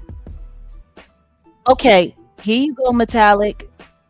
This is to help you out. This is to help you out. Do you hear what your mommy is saying? Right? That's what you call her. She's your mommy. Suckle from her breast. This is your mommy. This is what she's saying. Don't question what I'm saying. Question what she's saying. Because she's sitting here acting like someone sent her a big, big tip. Yeah, she's reading a tip. Tell me something. If her lawyer's office is in this same building, why would she need the tip? Mm-mm. Yeah. Why would she need the tip? That's where her lawyer's office is.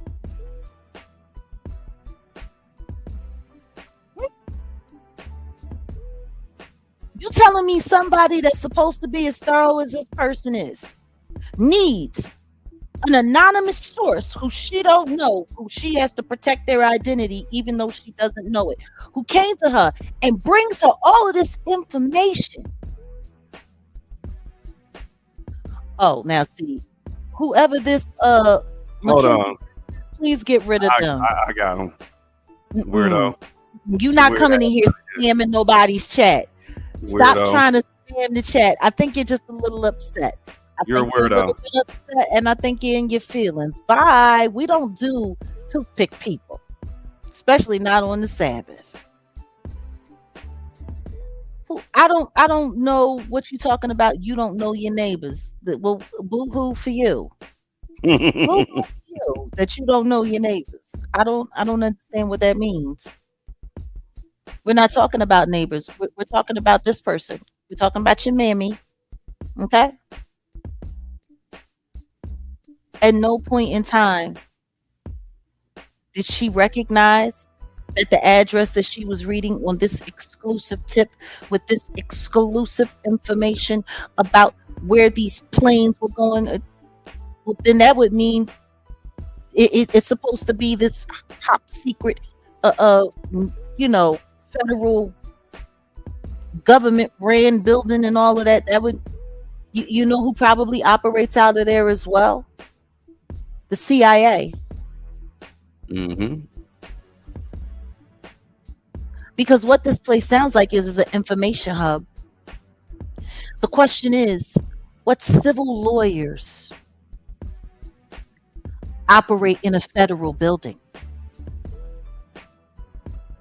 Because her case might be federal, but it's civil, is it not? Her case with the Macrons? No, I think it's wait, hold on. I don't think it's. Hold on one second. It's not a criminal case. It Oh no, it's not criminal. It's not criminal. It would be civil, but I'm saying it's a federal. Yeah. Yeah, it's federal. It would be federal. Yeah, because it's dealing with a another state, another country. Yeah, all kinds of jurisdictional whatever have you, and so on and so forth. But my point being, you're not going to typically find civil attorneys whose law firm is ran out of a federal building. Am I wrong? No. Usually, government ran buildings are for government and government employees.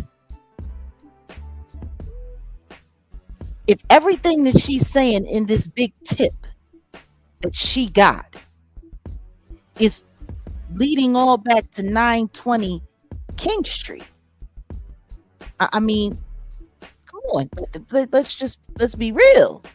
Let's listen to her. Who, by the way, I have no idea who this is, but to give him and her even some more coverage. They're taking a tremendous risk. So I'm just going to read this to you guys. Candace, I'm aware that you suspect the government and other entities are involved in the events leading up to and on September 10th. You might have been wondering why SUBTT made so many visits to Wilmington, Delaware, out of all places. And I can personally answer that. The information I am giving you will implicate the FBI and various other government agencies all at the same time. I am entirely confident in stating that the plane and those vehicles are connected to 920 North King Street, which is at a place that is marketed also as 1 Rodney Square. And here's where it gets big. In June of 1997, the Department of Justice's own directory lists, quote, Wilmington Residence Office, 1 Rodney Square, Suite 404, 920 King Street, Wilmington, Delaware, 19808. She's sitting here repeating this address over and over again, and at no point in time does she not realize that she was talking about where her lawyer's office is. Suite 404. Yeah. Huh. But if I push ahead just a little bit,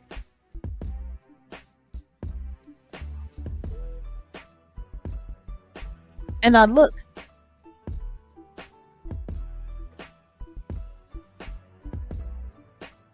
these are where her lawyers operate out of.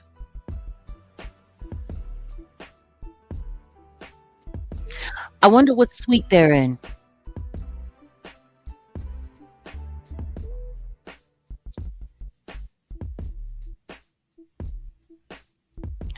You know, we've been talking, and let's just have a little dialogue, because I wanted to share that with everyone, because I just wanted people to see where all of this is leading as we put it all together.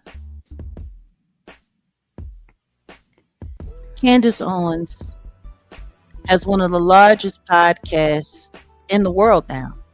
She came out bragging about how she was just made the #1 podcast in the world. She has millions of subscribers on a channel with no membership. She's getting all kinds of money, paid sponsorship. She's got it going on big time. But what's weird is that the head of YouTube is a Jewish man.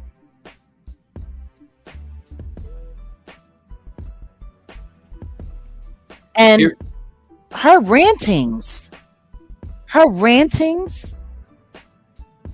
about how demonic. Wow. I don't go ahead. I heard you about to tap in. I was you were no, I was gonna be no, keep on, keep going. I'm looking up some stuff.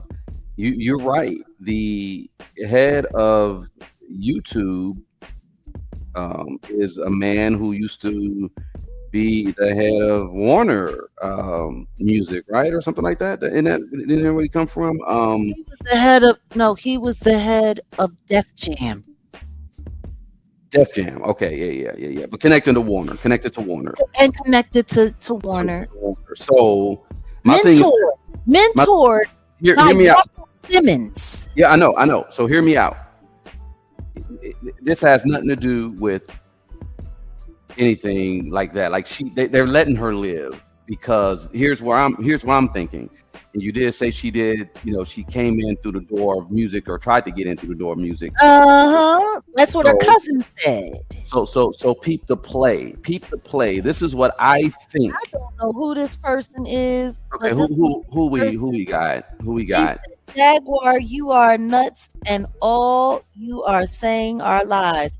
Really? How is all I'm saying lies when all I'm doing is pulling up facts? Well, I guess you are saying lies because you're repeating what Candace said, and Candace is saying lies. Okay. So yeah, my bad. Let me say something real quick. Peep the play. This is a play, if you ask me, and it's a very smart play. So she's being sued by the Macrons, correct? Mm-hmm. She's likely going to lose that case. So it's either one or two or maybe three things. She's running around here painting herself as this victim and saying all this type of thing so she can get money, donations, financial support from her people. Now we know, she doesn't have her members on, but nonetheless, I guarantee you, all those people, even if you send, $20, $50, it's like the church offering, right? It adds up. So she's either running around here playing the victim, painting herself as a victim so she can get broke off, or she's doing some like insanity type of play defense for the civil suit so that she could factor that in the civil suit. So she's not as liable. I don't know. She could be anticipating something criminal coming up. Maybe that's what's going on as well. But think about it. It works for YouTube. It works not necessarily for her brand. A little bit it maybe do, but not really. But it brings views. It gets people talking, all that type of stuff. So it's a play. That's what I'm thinking. Y'all think I'm wrong? Y'all don't think this is a play? Listen to me. We could easily call it a play, but the question is who is she playing for? And I think that's the part that is getting that's misconstruing. And this is what I've been saying. I don't think people really understand where I come from or what I care about. I care about information. I care about how it's shared, and I care about who's pushing it. I want to know who's influencing the thoughts of my country. I want to know who's trying to influence my thoughts. I want to know. The play was firing her. No, the play was bigger than that. Nah, it's bigger. You were breaking some stuff down.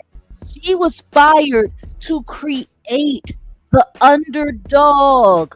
She was fired to create the underdog, so everyone who followed her would want to see her ascension. That's how it works in America. They fire you, they get rid of you, they make it seem like you're on the outs, and then you have this big comeback story, and everybody loves a great comeback story. Right. Everybody loves an underdog that's winning, but nobody's paying attention to her ties. I'm just trying to understand. She's sitting here, she's doing all of these brilliant exposures. She has all of this and all of that, but yet and still, it leads us to nowhere. Nothing. It leads us to nowhere. Nothing. She is no closer to figuring out who took out Charlie Kirk than the man on the moon. Y'all have sat there for week after week after week after week and watched her wag the dog's tail while y'all chase it around and you get nothing. Well, that's why I said it's all distraction. You get nothing. It's all distraction. She don't know who took out Charlie Kirk, and the information that she's been gathering and collecting, that's all it is a bunch of information. Now, The Jag, question is, what does it add up to? Jag, can I do this? Let me do a little quick pivot. Since we're talking about Charlie Kirk, I'm gonna put this overlay up because I don't want to. Sure. I want to do something real quick. Peep gang. Sure. Since we're talking about Charlie Kirk, and I kind of teased it on my channel yesterday about the Jason Black commentary about Candace Owens and Charlie Kirk's relationship. Let's take a listen real quick. This is what Jason Black said about Candace Owens and Charlie Kirk. Candace is the hoe that made good.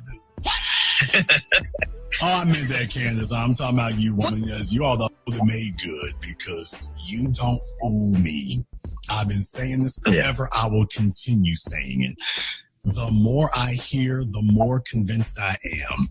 I have never seen a female who wasn't sleeping with a dude who had so many messages, so much contact about his personal thoughts, who he get money with, his religion.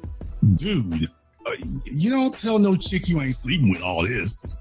He's sending her, I'm talking about by text. No, he was way too comfortable with her to not be sleeping with her. Oh, those are not the words of the Jaguar Wright effect. That is just shout out to Drummer Boy 80. That was he was reviewing it, and that's why I was playing it, but I didn't want to. What do you think of that? And I know it's a little messy, but what do you think of that? I mean, I'm gonna put it to you this way. There is a lot that has been brought out. Now, let's just be clear. Candace has been accusing people of trying to unalive her for quite some time. Yeah. For quite some time. Actually, Reese pulled together all of the clips of how often she's been saying people have been coming, and maybe we'll get back to that in a second. Yeah, let's do that. Let's do it. But as regarding what you just showed me, I thought something was weird that she had said, and I was listening to some commentary, and she was talking about how when she was still at Turning Point, and how the night that she met her husband, her and Charlie, they weren't going to, they were at the office and they weren't doing anything, and there was the Turning Point event that was happening in the UK, and she just felt compelled, and she felt like she needed to be there, and she felt like she had to go, and she felt like this and she felt like that, and she said, you know what, Charlie, we're just gonna go, and she grabbed his credit card. Yeah. She grabbed his credit card. Yeah. And she said, I'm just booking the tickets. We're going.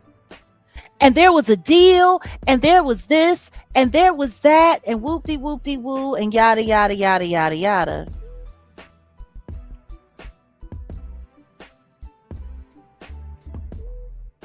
Oh, sweetheart, we cite our sources around here. We always cite our sources around here. And what did you say? None of your leads are amounting to anything? What do you mean, none of my leads? I'm not leading to anything. See, that's the difference. What am I leading to? We're having an open conversation about whether or not the stuff that she calls leads, the stuff that she calls facts, if that's leading to anything. This isn't about me. I didn't say that I did a personal investigation into her life. No. At any point in time, has anybody heard me say that I am investigating Candace Owens? Put a 1 in the chat if anyone heard me say that I am officially investigating Candace Owens. Yeah, no, all we did was start out with a clip from, well, actually transcripts of her cousin talking about a few things. And then, there was a recent article of the cousin. This is let's just say alleged cousin, right? But supposedly this is Candace Owens' cousin. And then we just fell right into what we're talking about today. Now, the last clip, like I said, it's not about being messy or anything like that. And I wasn't trying to get you to say anything, whatever. No, it's listen to where I have taught Cash Money bullshit on so many other people. Let's keep it real. I can't be mad at what that man had to say because I don't know a woman who can just go into her male friend. I don't care if they are the best of friends. I don't care if they grew up together. I don't know any woman that can just go in her male friend's wallet or go in his pocket or know exactly where to go to get his credit card and say, I'm swiping it and we're going to London. Right. See, that's the only thing he mentioned that later on in the conversation in his She didn't say, I asked Charlie to give me his credit card so that I could book the tickets. She didn't say, I took my credit card and booked the tickets and told Charlie he was going to have to reimburse me. She didn't say, I saw Charlie's credit card sitting on the desk and I asked him if it was okay if I used it because we needed to book these tickets because there was a deal and we needed to be there. No, she said, I took his credit card and I booked it. Yeah, I just find that wild. I don't know. Ain't no woman, even well, maybe my daughter. I'm sorry. Only my daughter could do something like that. Crazy, like just go grab the credit card, do something. Maybe, you get what I'm saying? But just some woman that y'all been, I don't know, whatever their relationship was. No, I've never had a friend. Who I just went and put my hand in their pocket. Yeah, nah. I've never had a friend like that. I've had boyfriends. Yeah, exactly. I've had lovers. Right. I understand that. That's what I was saying. I've been married. Yeah. If I'm getting down with you like that, like if we doing, right. Yeah, I know. You and go up in your pocket and take, but not friends. I have never had a male friend who I've ever put my hand in his pocket. That's different level of I don't know. But yeah, that's why I brought it up, and I was just like, "Oh, okay, this is interesting." But yeah, I mean, Candace Owens looks like the type anyway. She'll do something like that. They say what a woman you make if a woman squirt on you, she thinks she own you or something. But she always talks about how close they are. She always talks about how close they were. I mean, the way she. Like it was almost manic after he passed away, the way she kept sharing, close photos of them close. Like as a married woman, I don't understand why that's okay. As a married woman, I don't know what husband would be comfortable with his wife, whether it's a friend or not, whether he was just taken out or not. I don't know any husband that would be okay. Like she literally sat there and put a montage of her life with him together. No. Not even his wife did that. Not even his own wife did that. Oh, that's he just came out and did speeches. Oh. What? I didn't want to say the highlighted comment. Yeah. Yeah, no, you're right. Yeah. I mean, yeah. That part. Yeah. That part. You were thinking it was a company card. She said she took Charlie's card. She didn't say I grabbed the company card. She said I took Charlie's card. Yeah. You don't do that unless like I said, she skeeted on him something. I don't know what happened between the two of them. I'm not going to say what happened between the two of them, but what I will say is that everybody who's been following this story all along the way has said the exact same thing, that she has acted like she's had more right and more ownership to the memory of Charlie Kirk than his own wife. His wife, yeah. That's what everyone else said. I didn't say that. That's what everybody else has been saying. Everyone else has been looking, and then they pivoted off to, his wife not looking like she was, really all that worried about him being gone. That like a lot of people have had a lot to say about this man. And what's really sad is I did a live on it not long after he passed away. Yeah, Who you did. really cares about Charlie Kirk and why? Yeah. And why are people talking? Why do people care about, like, all these people are doing is sensationalizing him? Yeah. So even with, that's all anyone has done, for real. When I go around and I look on YouTube, I've seen so much Charlie Kirk clout chasing for content. It's ridiculous. I've seen people that weren't even talking about politics flip over, and now they're talking about politics. Yeah, and talking about Charlie Kirk. Yeah, especially that Didi got a raccoon. That guy is. I'm about to start. I mean, these people my thing is when it comes to that little child, I already see what his hustle is. Yeah, exactly. I already see what his little game is. He's trying to fight. Number one, he was trying to get a job at Turning Point. Yeah. He was trying to get a job at Turning Point. I think he said he interviewed earlier this year.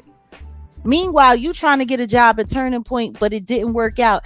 And now you running down on Turning Point people, and you trying to expose Turning Point along with Candace, and now it's just like maybe Metallica, man. Mm-hmm. Is that your child? Is that your son?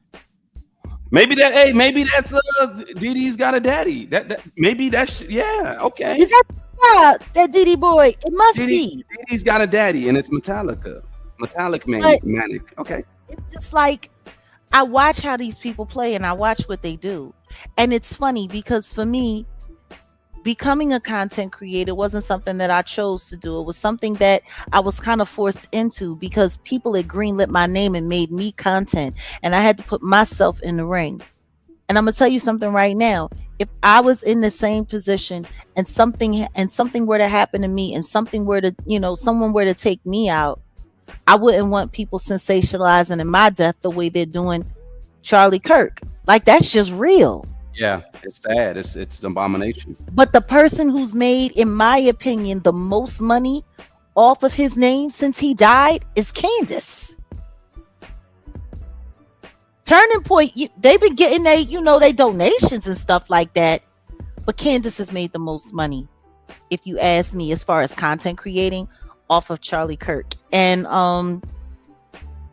for her to do what she's doing, to now take it and say, now you were questioning whether or not Tyler Robinson was, you didn't think it was him, you thought it was the government. Then it was, okay, it's him, but he wasn't acting alone. Then it was, okay, he's working with the Israelis.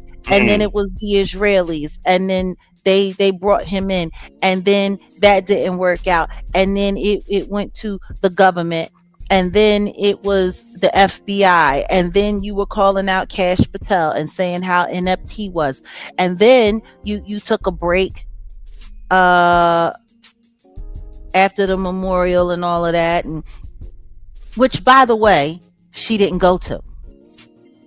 Oh yeah, you're right. She didn't. She didn't go to, but why? More importantly than that, she wasn't. Buddy, why? More importantly than that, she wasn't invited. Her nor that Officer Tatum weirdo guy. Like his own the Officer Tatum guy, like he going down so bad. Like he's so busy chasing them $7,000 installments that he's getting from Israel to do, Israel friendly content. He's so on a tip that his own supporters who ain't banging with him no more are making memes of him eating watermelon and buckets of Kentucky Fried Chicken. Like, it's crazy. Wow. It's crazy. You lying. That's crazy. Yeah. Wow. Because he done flipped. And so now they saying that he a coon. And it's funny because he was cooning for them. You got it. I'm saying he was raccooning because they said he was raccooning and now, and I'm like, he was raccooning for y'all. He was the one that was sitting there. Did you ever see his speech where he was trying to call himself, do a speech, and he was trying to talk down on Rosa Parks and saying that Rosa Parks was a whole psyop and it was a whole setup? Yeah. Actually had a car. Yeah. No. And it's, see, I heard it, and I ain't gonna go into that because that's just disrespecting, No, my thing is at the end of the day, cite your source. Who confirmed that for you? Who confirmed that Rosa Parks had a car? Like, nobody asked him to cite his source on that. Not at all. Nobody. And what if she did have a car? And what if she couldn't afford to put gas in her car that week and she had to take the bus? Like, that happens. That used to happen back in the day. There were people who would run out of money, who didn't have enough money to gas up their car. Because back then, 2 bits would get you on the bus. $1 would get you some gas. But 2 bits could get you on the bus. What? You said 2 bits. That's hilarious. Yeah. 2 bits. But there is a story about a young girl who was the original, complaining of the whole thing with, like, sitting on the bus, blah, blah, blah. Yeah. She was underage. I think she was like 15, and she was pregnant by some like white man. Therefore, they never talked about the story. Well, yeah, she was the real first, but then Rosa Parks is y'all know what it is. Y'all know the story. But my thing is there's a lot of people that have a whole bunch of things to say, and once again, they sit there and they watch Candace and they listen to Candace and they take everything in, and she's so convincing and she has such a great delivery and she's so witty and she can read so fast and she can do all of these things. But I'm sorry, I don't. Never allow yourself to get so like enthralled by a human being that you don't bother to go up and check and make sure that they're not capping on you. There you go. Like the simple fact that she's putting out tweets talking about this Camp Riley and it doesn't even exist, and nobody's questioning her on that except for the French media. But American media is just sitting here eating it up.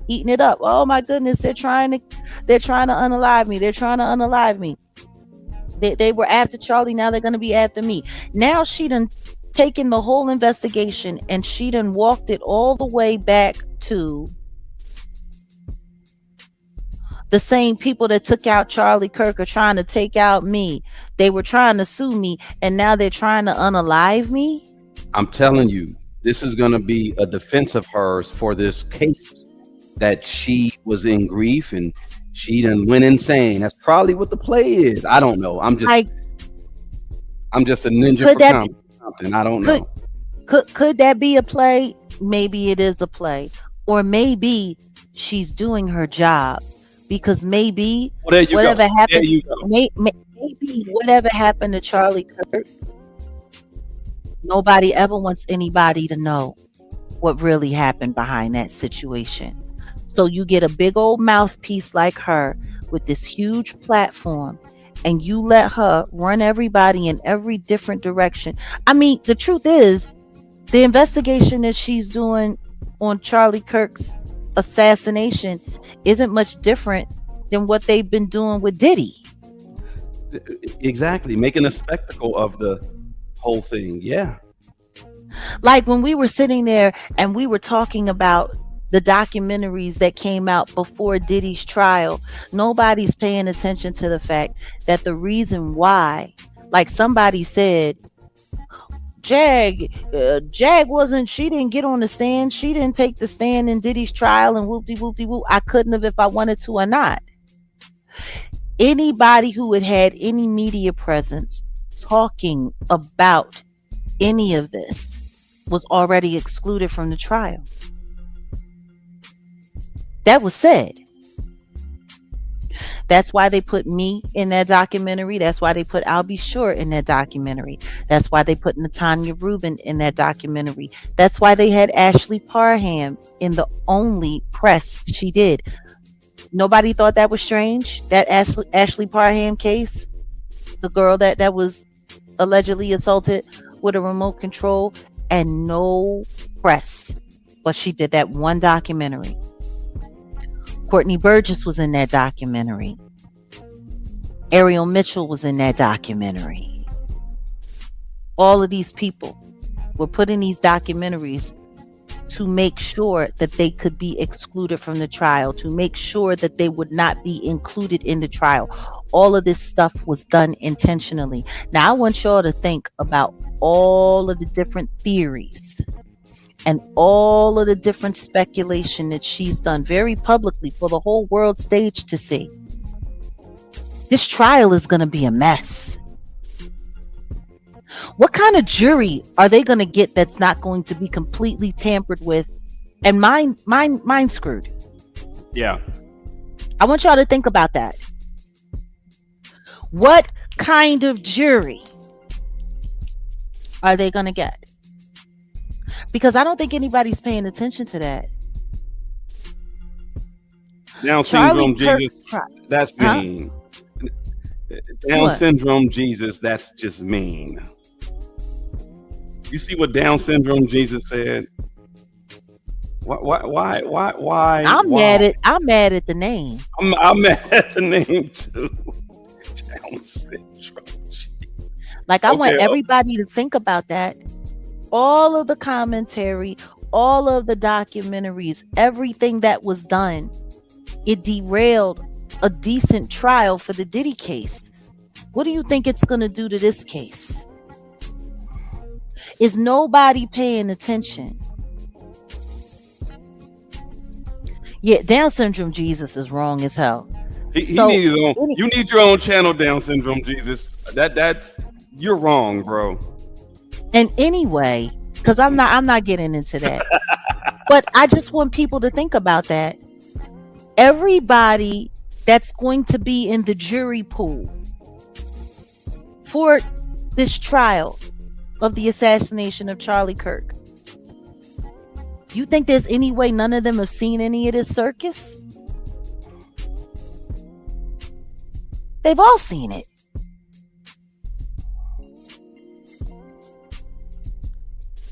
Like, they've all seen it. Is nobody paying attention to that? Yeah. Jury selection for this trial, it's going to be impossible. How are they going to find anybody that's totally unbiased or not confused? She's come up with every theory other than the devil made him do it. That's the only thing that she, like, it's crazy. Yeah. It's crazy. Nobody's paying attention. She has single-handedly tanked and twisted and destroyed the jury pool. She should have been silenced on this a long time ago. So why wasn't she? Meanwhile, Nick Fuentes is finally starting to get a little play, and he's even being embraced by her very good friend, Tucker Carlson. As the Groypers are stepping to the fore and they are forced to be reckoned with, and they're this and they're that and they're this and they're that. But 4 months ago, he was calling her and her husband out.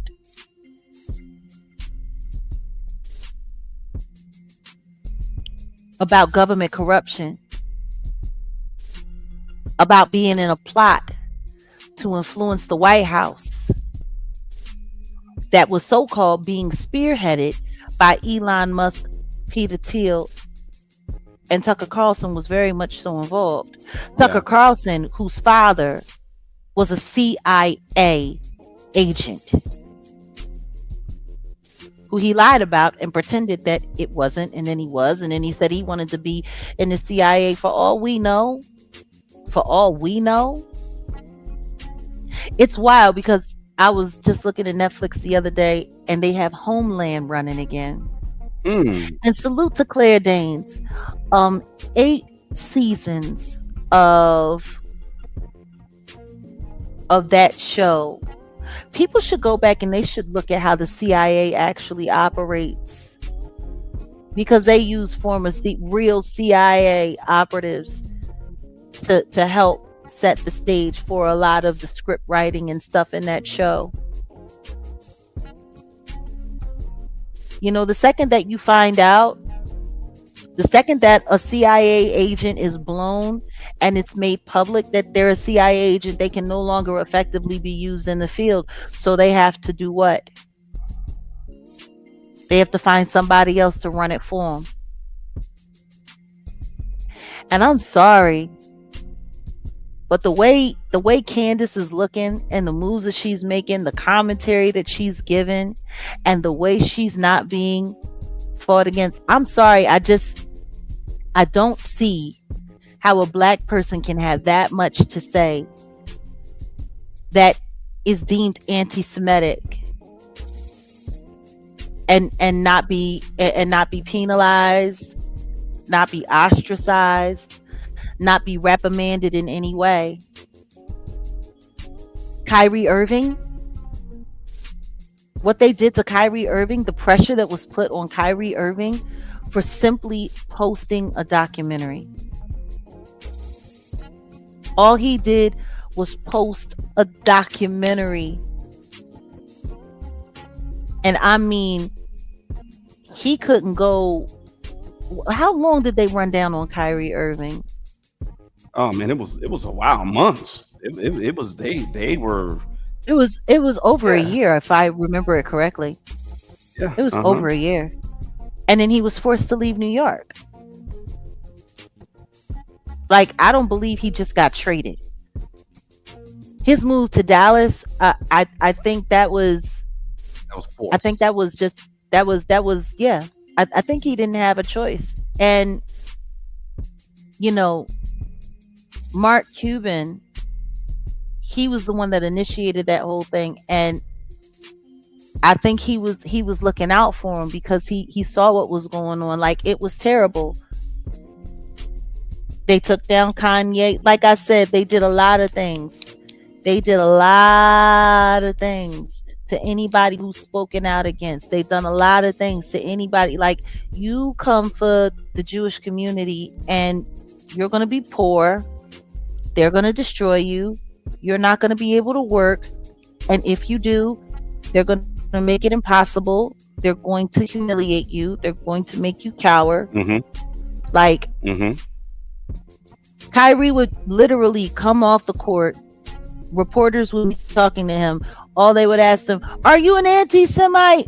Do you hate Jews?" They wouldn't ask him about his game. They wouldn't ask him about his boards. They didn't ask him about how he felt about how he played. They did nothing. So why is nobody not questioning the fact that if Candace Owens isn't controlled opposition, why she's not being reprimanded? Because I'm sorry, I've never seen a black person speak out against the Jewish community and flourish. Never. Her husband's rich, that's fine, because she live a good life off of her husband and whatever he got going on, absolutely. But to allow her to have the #1 podcast in the world, no. This is America. He's British. He's not WASP, white American, what is it? White Anglo-Saxon Protestant. They live in Tennessee. Her home is in Tennessee.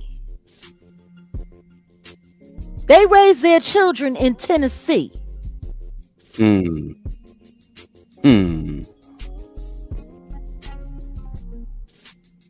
where there's a lot of FBI and CIA Dizzles. activity going Yeah. on there, allegedly.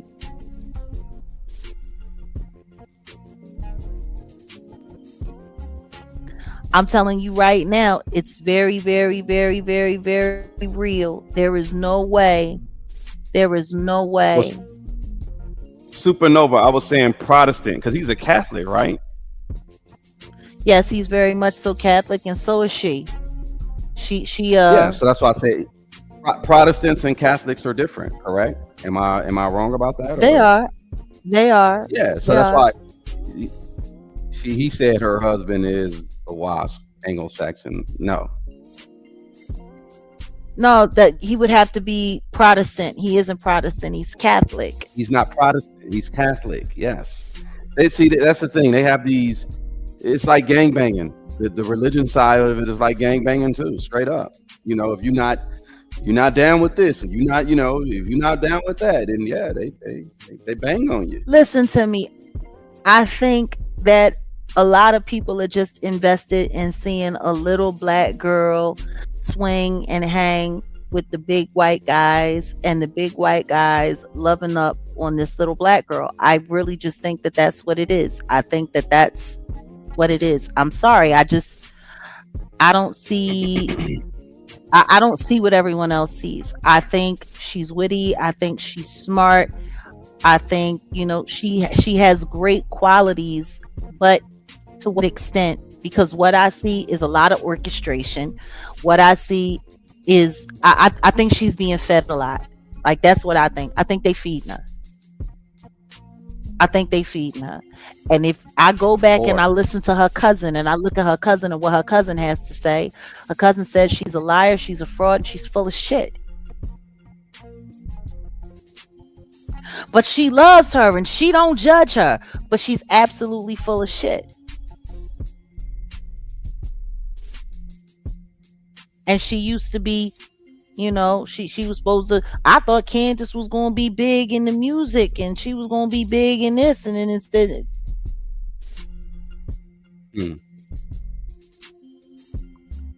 like, I think we're all paying too much attention to the bells and whistles and the baubles, and yes, Empress, we have to stay spiritually invested, but you have to be very careful who you're allowing lead you, because I'm sorry, I do not believe that she is anything other than control opposition.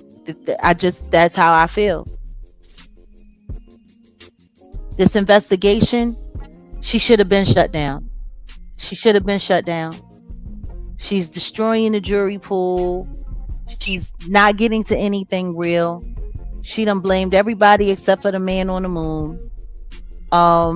And once again, she done, I don't know how many times she, and people, oh my God, they're out to get her. They're out to get her. $1.5 million and they took out a hit on her life and whoop-de-whoop-de-woo. And the truth is Odell, you make a lot of sense. You make a whole lot of sense when you say this could be a way to get it. Because it was so funny when she started. I didn't even watch it. When I went and I looked and I saw what was going on, and I'm like, oh my God, she done found a way to now take her two biggest stories and try to tie them all in together into one. I mean, for anyone to think that the French Foreign Legion had anything to do with unaliving Charlie Kirk, and that it was a Mossad agent, but it was still Tyler Robinson. Like, I'm sorry, I don't think anybody, I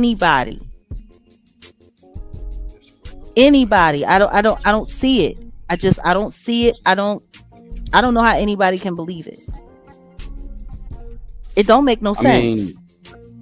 It makes absolutely no sense at all. No sense at all. When y'all pay attention to certain things that just pop up in the news out of nowhere and then it goes away just as quick, that's what you call a psyop. Absolutely. So pay attention. This this whole year, what was dominating? And think about. I want everybody to think about what dominated the news for like, I don't know, a week or a few days, and then it just goes away.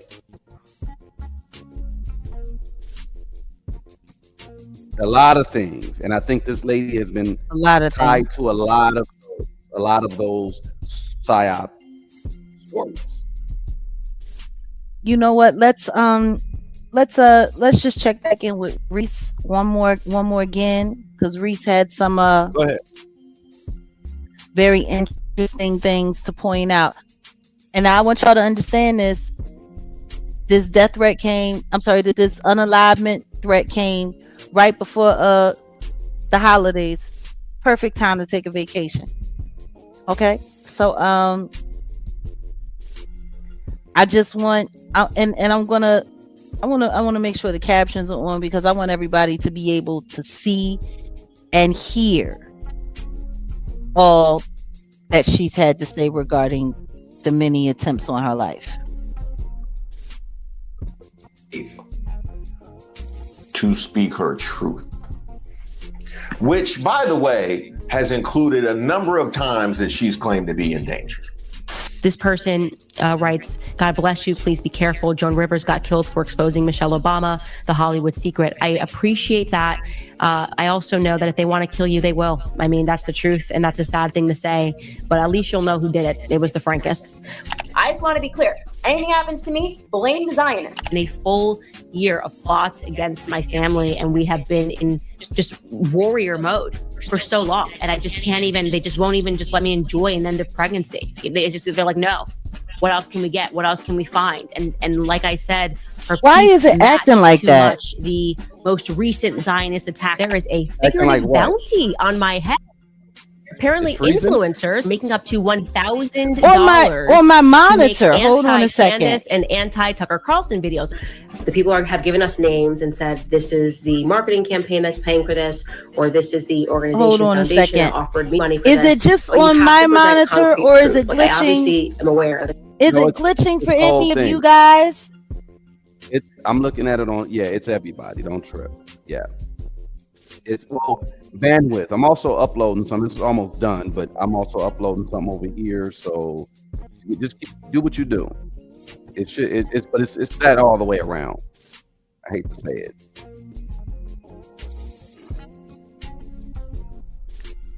Okay. I mean, I just want y'all to because I thought this was brilliant when Reese put this whole thing together, and it's fair use. And it's so funny because somebody said all truth speakers are discredited without actual evidence. I know that to be true because they do it to me. They've done it to me on so many different occasions. Evidence is AI. Yeah. Or they just make it up. So, it's that's the thing, and that's what makes this whole situation with Candace, promoting herself as a targeted individual. Targeted by who and targeted for what? Because she's being targeted by everyone. And that's why I wanted to pull this up. Okay, are you almost done with your download? No. It's just do what you do. I think it's just an issue with. Go ahead. Okay, let's try this again. I just want everybody to look. She's been, and this is since 2024.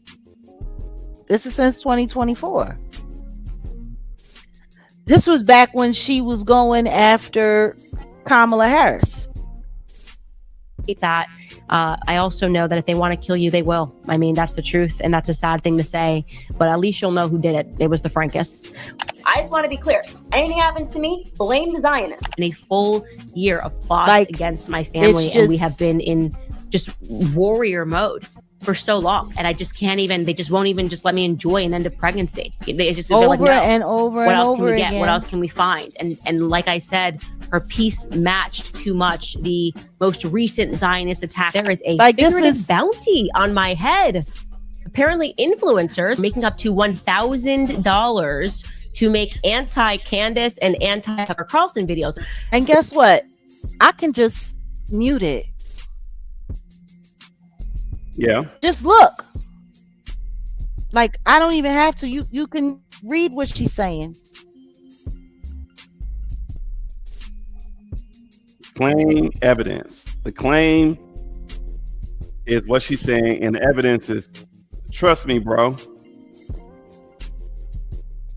Okay, that's all evidence I need. You know, so it's like, and then you got all of these tweets now that she's putting out, all of these receipts in her Instagram stories, and there's a lot. There's too much, actually. Yeah. And the question is what's real? What's actually real? For someone like me who is a targeted individual, and I'm not saying that just to say that, I am. I can tell you right now, there's certain things that happen to your life. They come after your money. They dry up your money. They dry up all of your opportunities. Anybody that you try to work with, anyone that you try to partner with, they scare them. They try to take from them. They ruin them. Extreme tortious interference. Not just typical, but extreme. You know, it's very, very, very extreme. They go after the people in your life. You know, and at the end of the day, we have to ask ourselves, what are we seeing and what are we really believing?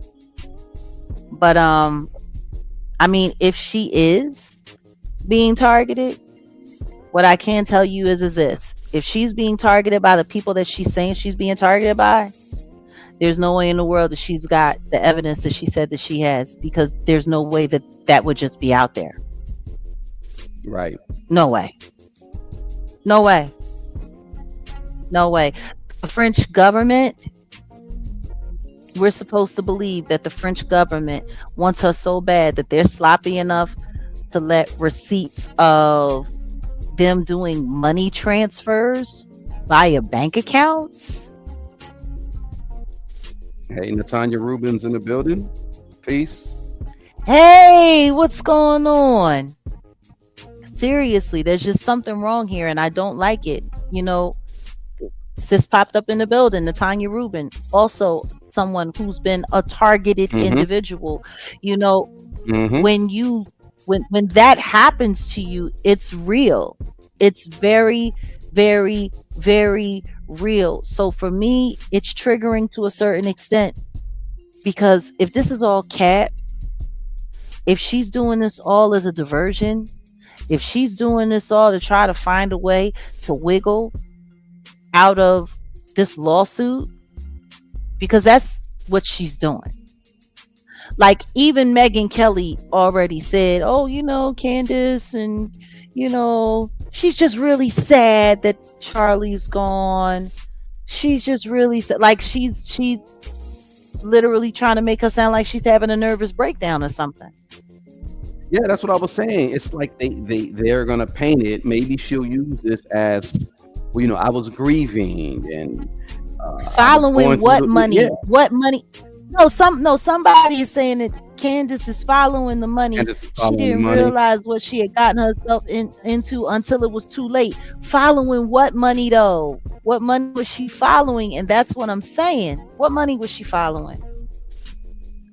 What evidence, what proof was there at all that the French government had anything to do with the assassination of Charlie Kirk? It was the Egyptian planes that led her to the French Foreign Legion to put it all together in this big stew of the same people that took out Charlie Kirk are trying to take me out. Were they trying to take out last year when she said she was being hunted? Like, I've always been very clear on who's hunting me. I've always been very clear on who's after me.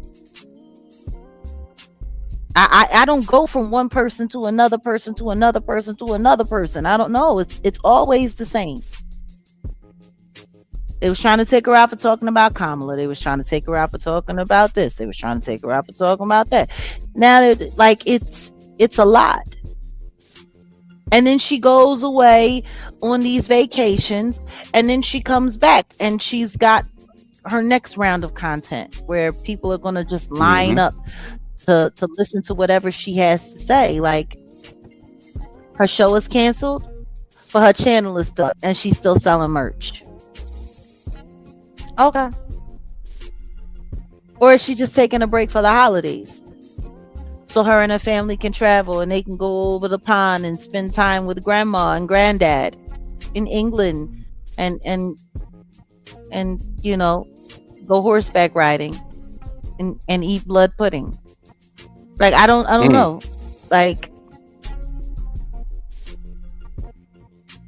what is she following?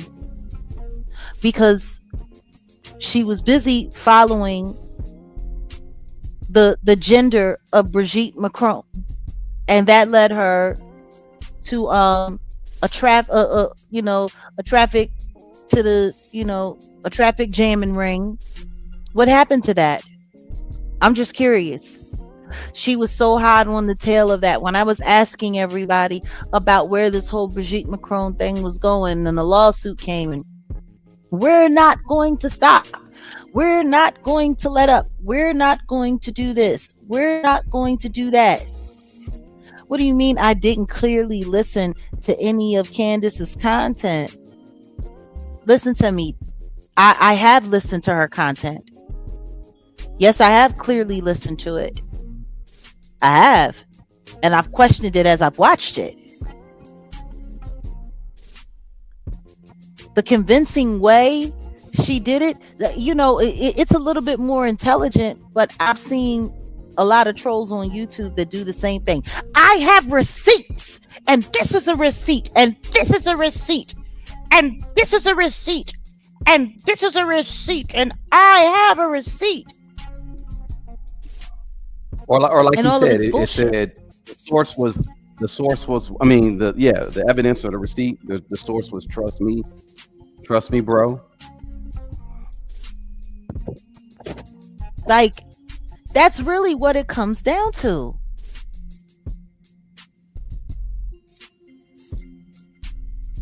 Listen to me. And once again, this ain't got nothing to do with color.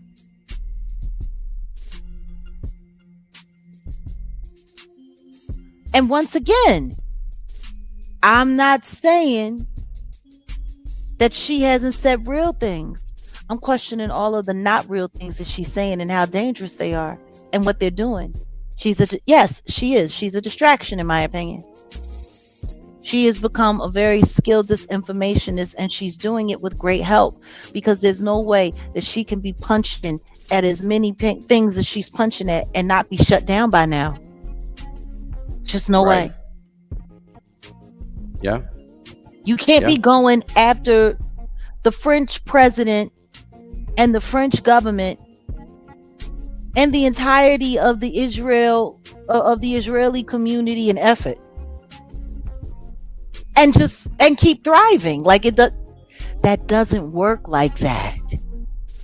I can tell you that. I promise you that. Nick Fuentes has been through more persecution than she has. That doesn't make any sense. It's not real. She's definitely muddying the waters, and the question is who is she muddying them for? Exactly. But what I feel bad for the prosecutors on the Charlie Kirk trial. I feel bad for them, because that jury is going to be completely, it's going to be worse than the Diddy trial. Candace's commentary and everything that sparked from it has, like, I don't think people really care. I don't. Like, for everybody who wants actual and real justice for Charlie Kirk, then you should see, if that's what you want, you should be upset with what this is doing. Her blaming the French for Charlie is just, it's insane. And guess what? If I'm wrong, and it turns out that all of this is true, and that she's the biggest truth teller in the world, and she's the greatest one that ever did it, I'll apologize. I will. I'll give a personal apology. I just don't think I'm going to have to. Because I'm going to tell you something right now. When people have come after my life, and there have been a good few times people have really come after my life, not just made threats, but come after my life. I stayed online. I stayed online. Why would she be canceling her show? Why would she be running away from offline if she's not looking to regroup? Now Like when listen, they're coming at you real the quick. hardest, that's when you should really stand 10 toes down. Maybe I'm pulling my arm out or pulling my shoulder out on this one. I mean, because she did mention before that she had connections to President Trump. Trump called her and said some things or whatever, allegedly, right? According to her. Again, you know, Yeah, she said just all like that. Camp Riley, just like Camp Riley, Camp Snoopy, right? But you know, and I don't want to do too much speculation, but You wanna know what's Trump funny? I love it. What's that? What's that? No, I'm no. Somebody has said something about I don't like. Well, they say unsuccessful black women hate Candace Owens. So, how's your mother coping? Damn. All right. How's your mama coping? There's been friction, of course, between Macron and the Macrons and Candace, but there's also been friction between France in general and Trump. So I guess there was an issue with the trade and the tariffs because the U.S. and the EU struck a trade agreement under the pressure from you know, Trump and D.C. France publicly denounced the deal as submission. So that's Macron right there. You know, the French government also criticized the U.S. Under Trump, the trade agenda, seeing them as like harmful to European economies and unfairly favoring the U.S. There's also been some diplomatic values and leadership disagreements with Trump's political style, being a nationalist, and you know, there's a lot. Maybe I don't know. Maybe there's a proxy thing going on between the tension between Trump and France and Macron and this whole thing. Because why all of a sudden would Candace Owens all of a sudden, yeah, you know, they're trying to come after me? It's like I don't know. Like I said, maybe I'm pulling my shoulder out on that, but maybe it's something else going on behind the scenes. I don't know. But then again, you know, all I can say is I'm sure that there is a lot. There is a lot going on behind the scenes, and I think everybody needs to pay attention to that, or just keep that in mind. Like, there's a lot of stuff that's going on. We have so many diversions. We have so many distractions. We have so many things that are happening that just it ain't real. Like, it's not real. But when it gets to the point where you can start pulling large threads out of someone's like outcry for, oh my God, they're coming to get me, you got to really start paying attention to what's really going on. Like, let's just be honest. These tweets, the simple fact that you can go and you can look it up and see for yourself that this Camp Riley that she's talking about, where they were training to take down Charlie Kirk and all of that, the simple fact that that doesn't exist, that's red flag number one. Yeah, that's red flag number one. That's a huge one. Number two, the whole 920 King Street, it's another big red flag. That's where your lawyer's office is. So your lawyers that are representing you in the Macron case, they work in a government complex. That would probably mean that they're government ran attorneys. Yeah, might be. And why would a podcaster have government ran attorneys if they're not a government employee? Like, I'm just, I don't think people are paying attention to the fact. All you have to do is say CIA. My friend Tucker, whose dad was a CIA agent, and y'all sitting online running op after op after op. Yeah, no. I think people ought to be very careful. Ought to be very, very, very careful. And there's been a couple other commentators that have said if they wanted to get her, she'd already been got. Oh yeah, And there to a wouldn't have been certain no, there, and no extent, evidence. and there would be no evidence at all. No evidence at all. Not with the kind of people that she's accusing of being after her, and not with the kind of stuff that they're capable of doing. It's just Right. it's just not possible. This is all looking and like not a bad soap opera. a telenovela. And not saying that we want anything to happen to her, or no, we're not saying that either. God Thing no. is if she was credible, even with like I said, Camp Riley, that's all I'm gonna say. Camp Riley. Camp Riley. Salute to Camp Riley, where they train the baddest and the few, and bright shining stars of Maybe she was watching a hostile movie human takeover. like Born Identity or something. I don't know. No, but when I saw that, I'm like, ain't nobody gonna talk about this, and that's why I wanted us to come and just have this conversation today, and just take some time. We do long form videos over here. We don't, when we go live, and we enjoy talking to the chat, even the haters. The thing is Do you want a lot of what y'all have do to you say, want huh? I was going to say before we're wrapping, do you want to put the link out so if someone wants to join and come up? I mean, what do you want to do? It's up to you. I mean, sure, why not? Drop the link. Do it. Let's do it. Drop the link. We'll be here for a little bit. We haven't done this in a long time. I think people, for whatever reason, I don't know why people want to encourage this ideology that I'm jealous of people, or that I get jealous of people, or that I want to be like people. No, I don't. I've lived my own life. I've done my own thing. I'm older than most of these people at this point in time. And, I remember what it was like being young and being very successful. I know what it took to get there. And I know what I chose to walk away from. Don't get me wrong. Money brings a certain amount of comfort and all of that. But it also comes along with its own expectations and requirements. A lot more problems. I've gotten to the point in my life now where whatever windfall that God chooses to bestow upon me, I know it'll be done specifically to do his will.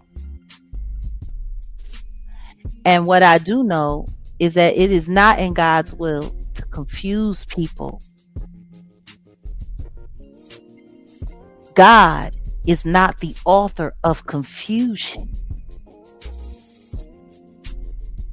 And today being the Sabbath, what do you mean I sound a little salty? How? Salty about what? How has anything that I've said been salty? I've had it all, and I've walked away from it all. I don't get caught up into those things that most people get caught up into. The stuff that matters to me now in life are not material things. Not at all.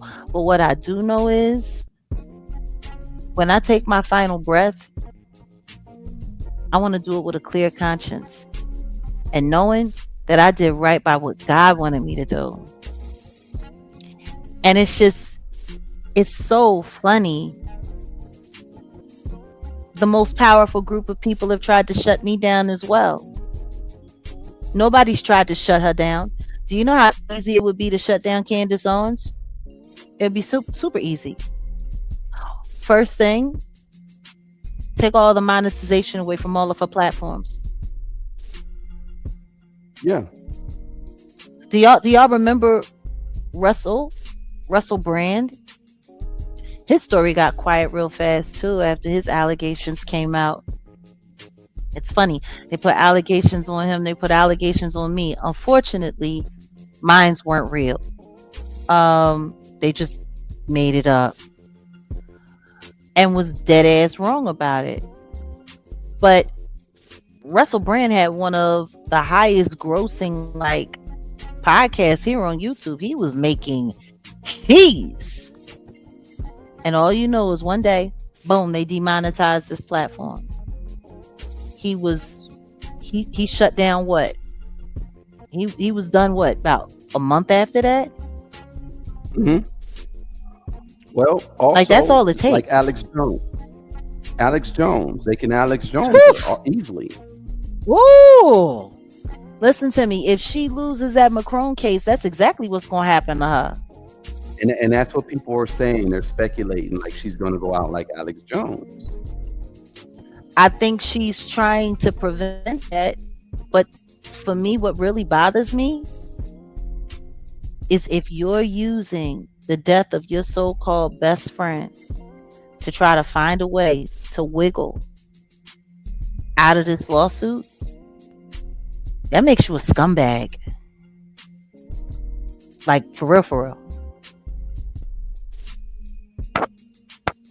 Like, using his sacrifice to save your ass because you went too far on a bad story. I'm sorry. I that would make you a scumbag. I know her husband is friends with Andrew Tate, and Andrew Tate, I don't even speak his name. I don't understand him. I don't want to understand him.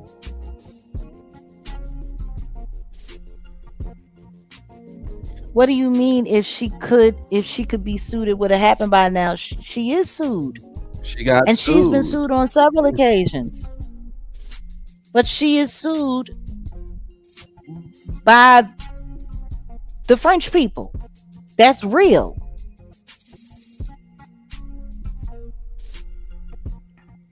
I mean, once upon a time, if someone had said, "Hey, Jag, why don't you do a sit down? How about doing a sit down with Candace Owens?" I would have said, yeah. Now, I'm not interested.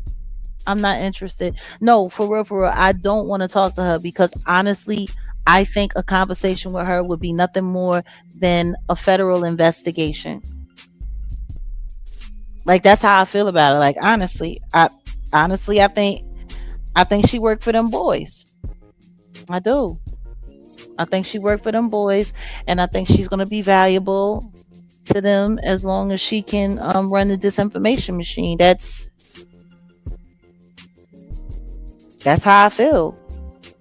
Like, I don't want to talk to her. All she be doing is informing on me. I mean, but the truth is, most people here on YouTube, that's what they do. Like, I don't know if y'all noticed. That's what they do. Number one, she ain't got no Yeezy. She don't got Yeezy at all. How she got Yeezy? That's not even real. If you ask me, in my opinion, I think the government put them on him. I think the government put her and her husband on him to trip him up. I do. Do you want to go into that in regards to that parlor situation? Yeah. I mean, we could talk about that. You wanna start it off, because I was gonna grab something to drink right quick. We've been live for a while, and I mean, in my opinion, listen to me, Myrna. I think she like Trashy K low budget, but Candace Owens, I think she working for them boys. I do. So anyway, you were saying. Okay. Yeah, go ahead. So there was an app, Parler, that it was a social media platform that Kanye West was looking at purchasing back in 2022. So they announced it was October 2022. And it's because, Kanye West was suspended from other social media platforms for anti-Semitic remarks. Parler's parent company and Kanye West mutually agreed to cancel before the end of 2022. So initially they were going to sell Parler to Kanye, and then the sale was off. There was no specific reason why the deal was terminated, but yeah, that's what happened. Now, if you don't know, Parler was ran and owned by Candace Owens' husband, George Farmer.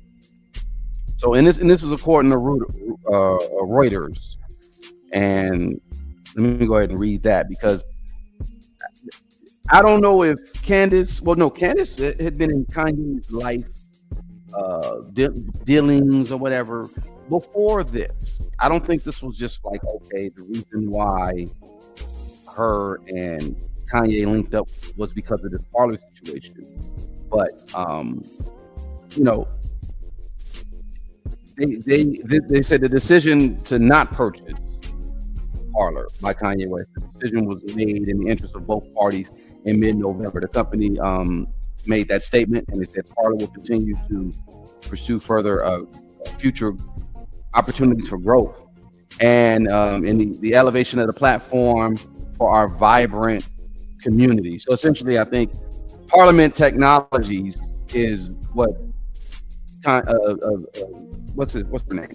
Candace Owens' husband. He owns that company, Parliament Technologies.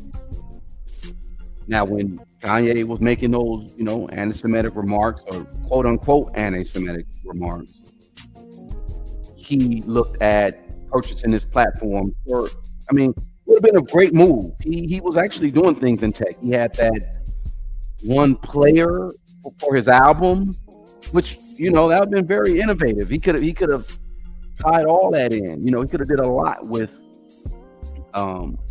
his influence and what he could have done in social media.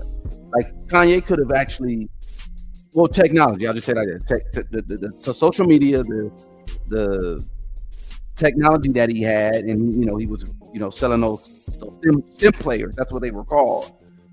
He could have done a lot, but I guess they terminated the partnership. They didn't even go ahead and they didn't even go through with it, because Kanye in September he terminated his partnership with Adidas and with the Gap, and then Parler he was going to purchase, and looks like he was going to do some other things. Parler started in 2018, and I guess there was something going on with Parler when it came to the Capitol riots, January 6th, right? That was 2021. Parler was one of the several social media platforms that positioned themselves as free speech alternatives to Twitter. And this was before Elon Musk purchased Twitter. And then mind you, Elon Musk and Kanye are, I saw Elon Musk in Kanye's documentary, and Elon with his weird ass was there, and doing weird, whatever he do as a weirdo, basically. But Candace Owens was also in the documentary as well. As far as Candace Owens and Kanye's relationship, like I said, that's really what we could go a little deeper, because how long have they known each other? And when you mentioned, when Jag mentioned the fact that she initially wanted to get into music, that makes sense. That makes a lot of sense. But I really don't know when their relationship started, but I do know, and I do remember, because I was producing for Black Lives Matter, and when Kanye and Candace Owens appeared together wearing those White Lives Matter shirts at Paris Fashion Week. That was in 2022. You know, people were going crazy. It was very controversial.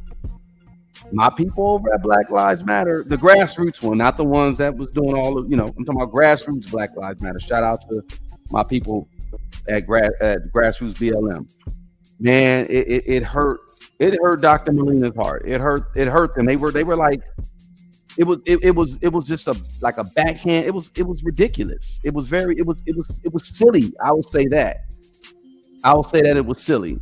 But I don't know when Kanye and Candace got together officially, but I do remember that moment, 2022, and it's like that whole little situation. Yeah, Charlie Kirk. It was a clout move. It was a clout chase. It was a troll. What do you say about Charlie Kirk? Charlie Kirk was the intersection. Wait, so Charlie Kirk knew Kanye before Candace? Kanye was actually kicking it with Nick Fuentes. Don't forget, this was all around the same time. Yeah, no, you're right. This was all around the same time when Kanye was running for president. You remember when Kanye ran for president? I do. Yeah. Yeah. Kanye was running for president. 2020. And then after that whole thing fell apart, that's when he started looking to get his own social media app. And he started looking for people who were on the right that were pro him that he could get, because he was talking about running again. He was going to run again. Because when he went to Mar-a-Lago with Nick Fuentes, he actually asked Trump to be his vice president. Trump was like, "Oh yeah, sure, my African American, yeah." A lot of people forgot about Kanye running for president. A lot of people forgot about a lot of stuff that happened, but that was where the intersection of Nick Fuentes, Candace Owens, and Charlie Kirk came into his life. So someone pointed out in 2018 is when they possibly have met or got together. Okay. Listen to me. I know that they met in 2022 through Milo. That was because of Kanye's political aspirations. I guess I'm not being clear enough. So let me clarify for those who Kanye was looking for people on the right to support him in his bid, because he was going to go and run for president again. Kanye was very involved in social media, and he was starting to say very polarizing things. Yeah.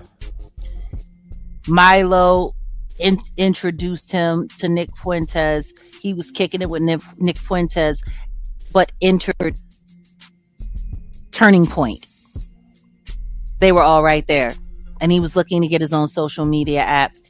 In walks George Farmer, Candace Owens' husband. Owner of Parliament Technologies, yes.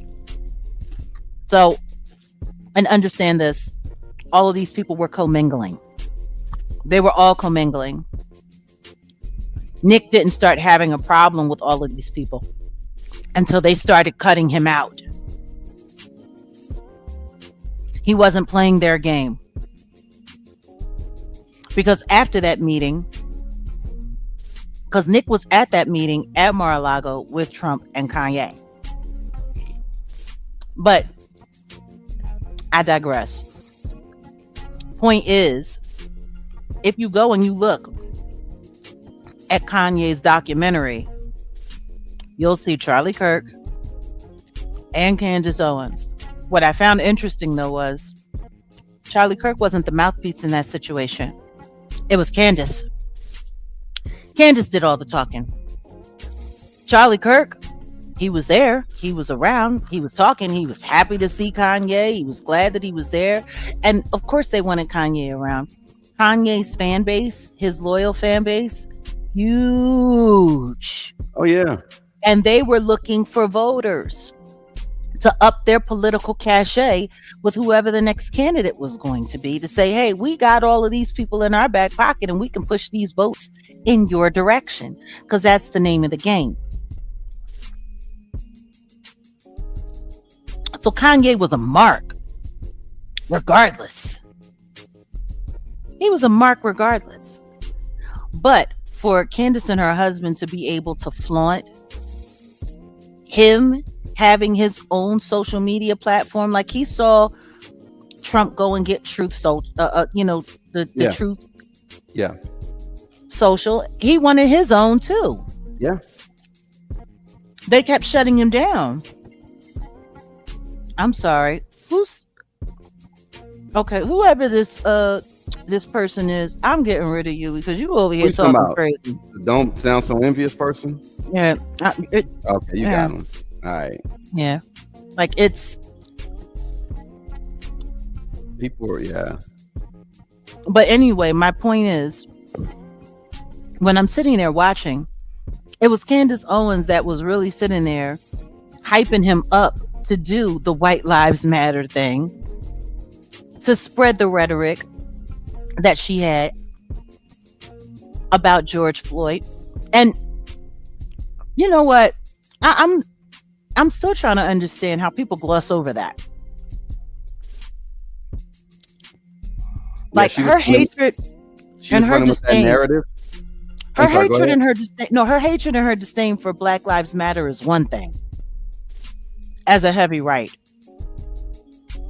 But the way she went after George Floyd, that was nasty. Nasty word. Ridiculous. That was nasty. And I'm still trying to figure out, like, how in the world did everybody give her a pass on that? Like, how do we get to the point where, because everything that Kanye was saying in his interviews, and is anybody not paying attention to the fact that at this time, it was Kanye that was sitting down on Fox News with Tucker Carlson? Yeah. Yeah. They passed him right over. Here you go, slide you right there. When he sat down with Tucker Carlson and he started talking about how the white man in America is the most discriminated against and whoop-de-whoop-de-woo and all of the stuff that he was saying, those were all Candace Owens talking points. Yeah. It was almost as if they loaded his brain up with whatever they wanted out there on his loudspeaker, and they wound him up like one of those little chickadee things and just let him go. When you could see Candace being all excited and the way she was sitting there on her dry erase board and see, we're going to take down BLM and we're going to do this because BLM is the biggest scam in the world and BLM is this and BLM is that and whoop-de-whoop-de-woo and yada, yada, yada. But when Kanye West started saying that George Floyd passed away from the Fetty overdose, that hurt the Black community. Where did all that money go? I don't know. But I tell you what, you need to ask the bad actors that were put in on it. It didn't. Because there were a lot of bad actors that were put in on it. It didn't go to the grassroots. I'll say that. It didn't go to the people who actually started the organization. And I think that story is a story that's also not even talked about, how Black Lives Matter came along and then it was infiltrated by all of these weirdos who went and raised all of this money and then just started buying mansions and did all of that. And then the actual movement was destroyed. But when you think about it, isn't that kind of what the FBA did to ADOS? Very, very touchy topic. Let's not go there. I see Tariq Nasheed and Professor Baba James Smalls is going at it, and that's interesting. James Smalls called him basically an agent to so many words, and anyway, you got a point though. You got a point. Anybody want to come on up? I'll put the link up, y'all. Y'all hit the link. Y'all want to come on up? Hit the link. Let me pin it. Bye, Metallica. You ain't gotta leave. You come and spread some of your Candyland juice on the panel. You know what I'm saying? Please, we're dropping the link. Feel free to come up. Just don't do no weirdo stuff and don't act crazy. And you don't have to cam up, but we will be expecting you to show your face in the back. Show your face in the back. Yeah, exactly. No AI, no AIs, no avatars. So, and worst case scenario, if we need to, we can just put up an overlay and call it a day, and then we don't have to worry about nothing being shown, and we can just have a conversation. That part. But there's just a lot of history there, and I really wish somebody would hit the link and come on up, because, like, for real, it's I'm trying to understand how we're not addressing that at all. Like, how are we not addressing like,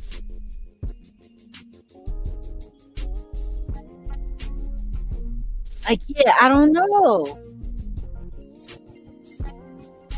How are we not addressing, like,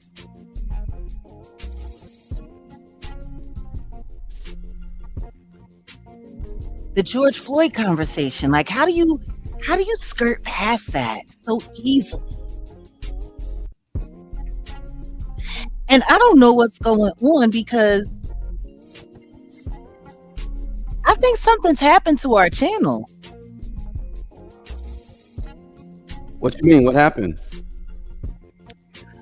Well, all I know is, and salute to the 400 plus we have in the building. I don't know how many likes we have, but I'm going on to my channel and I can't find. Hold on a second. Here it is. Yeah, you're okay. Up. What are you talking about? Yeah, you're up for sure. No, I'm going to my channel and I'm looking, and I'm not live. Why are you not live? Hold on, let me see. Hold on a second. Wait a minute. Okay. The Jaguar Wright. Okay, now it's wild because it's saying that I'm only, all right, so we only got you're up. We got, okay, so then we're spread out over all the channels, huh? Yeah, I was about to say it should, but no, it was actually more, but yeah, for whatever reason it did drop. Yeah, I see. And we can do, I'm sitting here looking, we can do a lot better with these likes too. We can do a lot better with these likes. These likes ain't liking at all.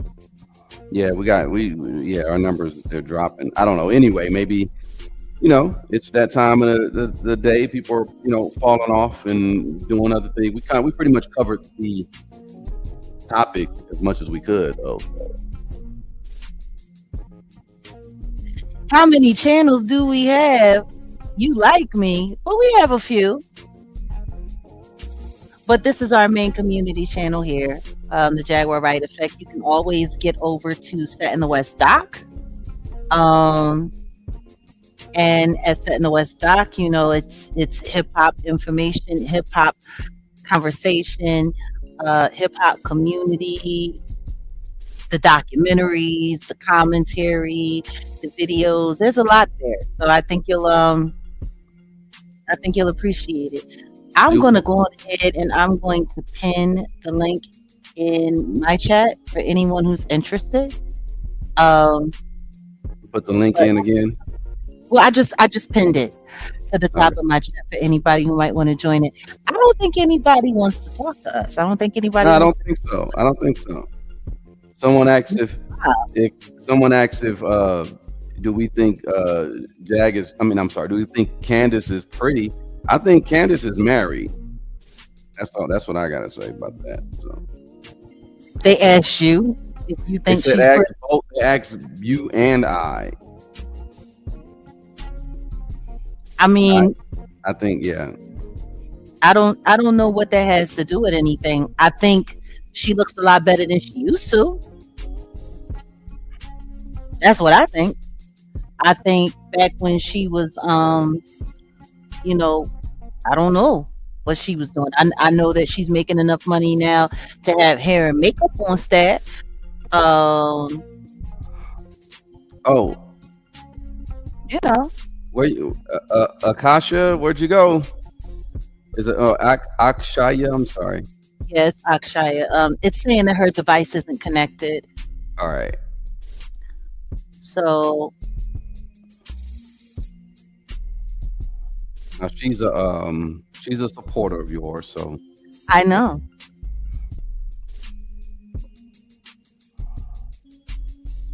Like, I think people just tend to get us messed up. Okay, there's somebody else that just popped in as well. I think that's the same one. I'm trying to add her to the stage. Okay, it's saying that your device is not supported, so we're just gonna kick that one from the studio, and you might need to.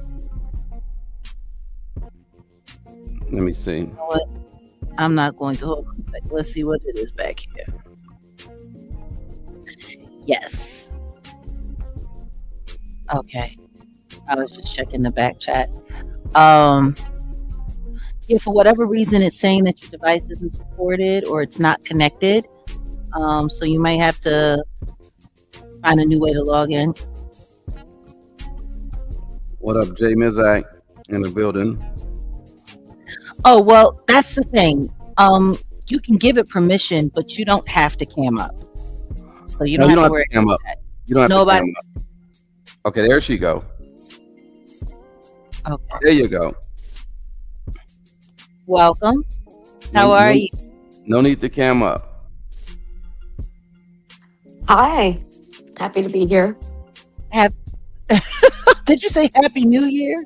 She said I said I'm happy to be here. I don't know what I'm supposed to say. Oh, I was about to say, did she say Happy New Year? Welcome. Well, we're happy to have you here. I mean, we see you in the chat from time to time and you come through. So, welcome. Question, do you have any thoughts on our topic today?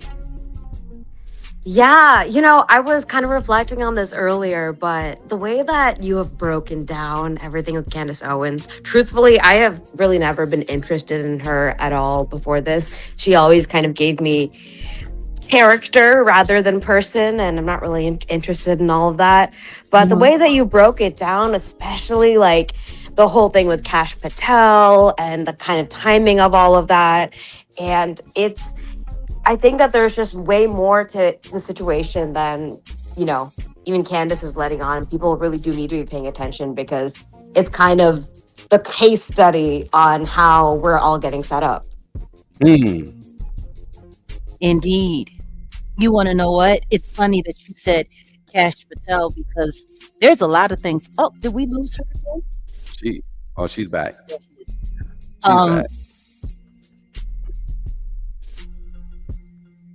Okay, hold on a second. There we go. There's a lot of things that I feel about a lot that was going on right around the time of the demise of Charlie Kirk.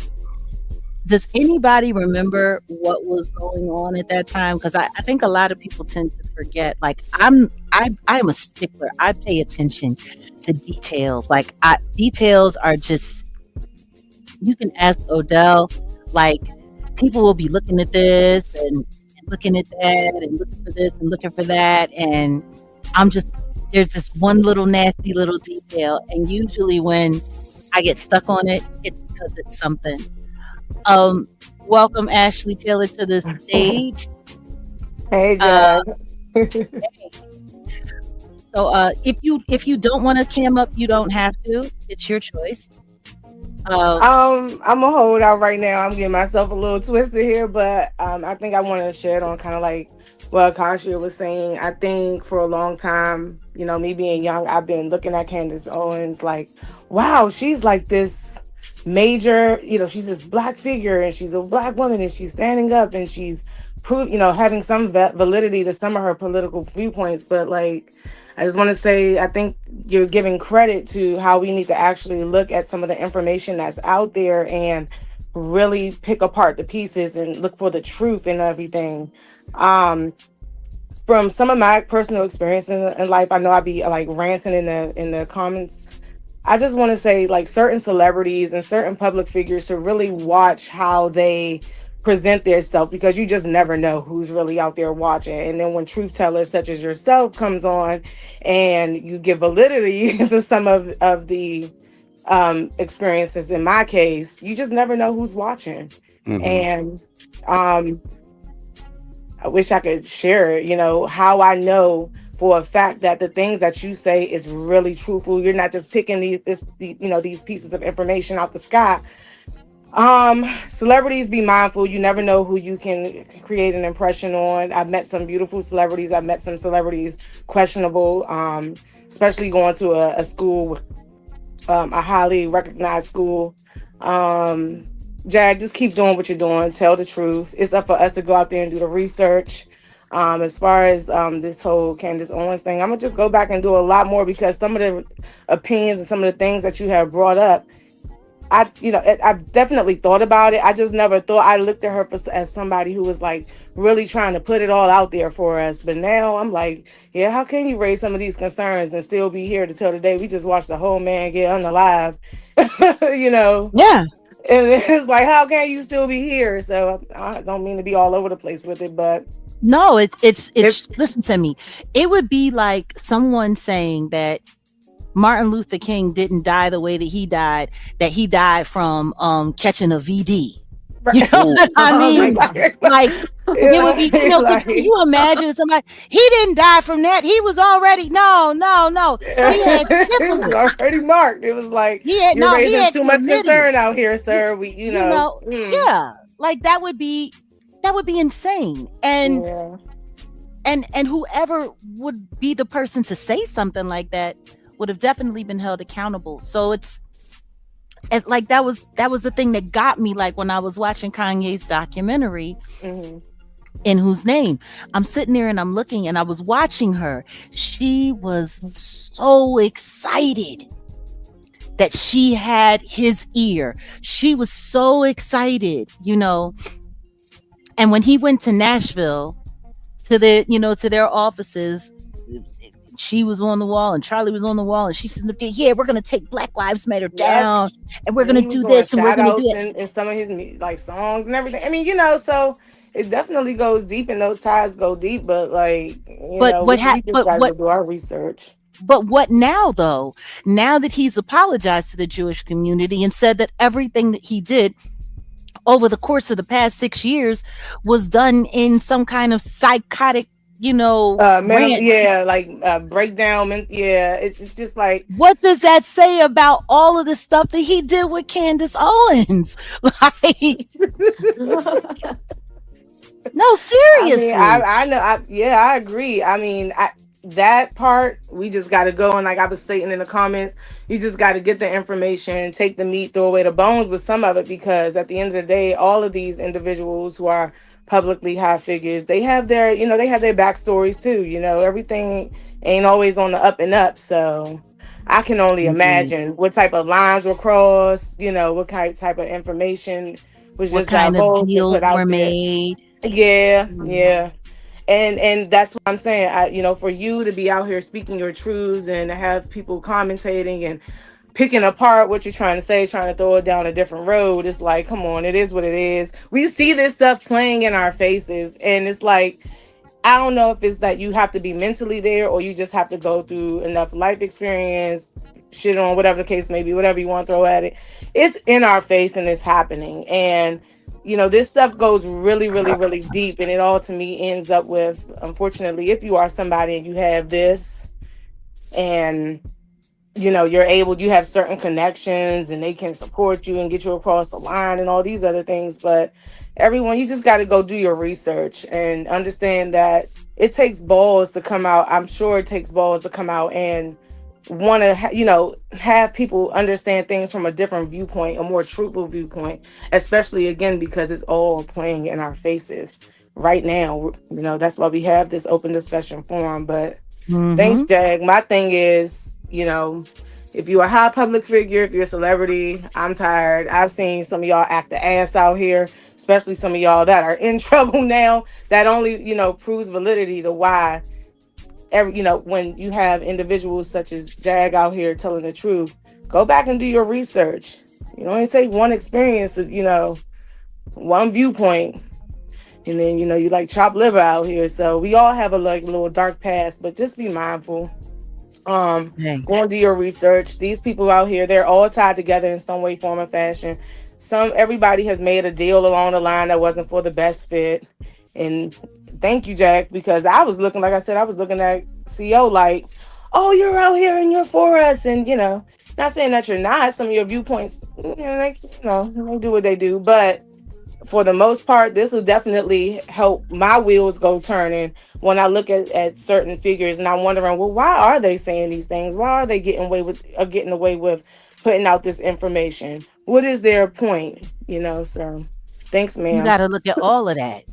You got to look at all of that. Listen to me. We're not all going to agree with each other all of the time. But the biggest problem that we're having in America right now is that not enough people are coming up with their own opinion. Like the bandwagon stuff.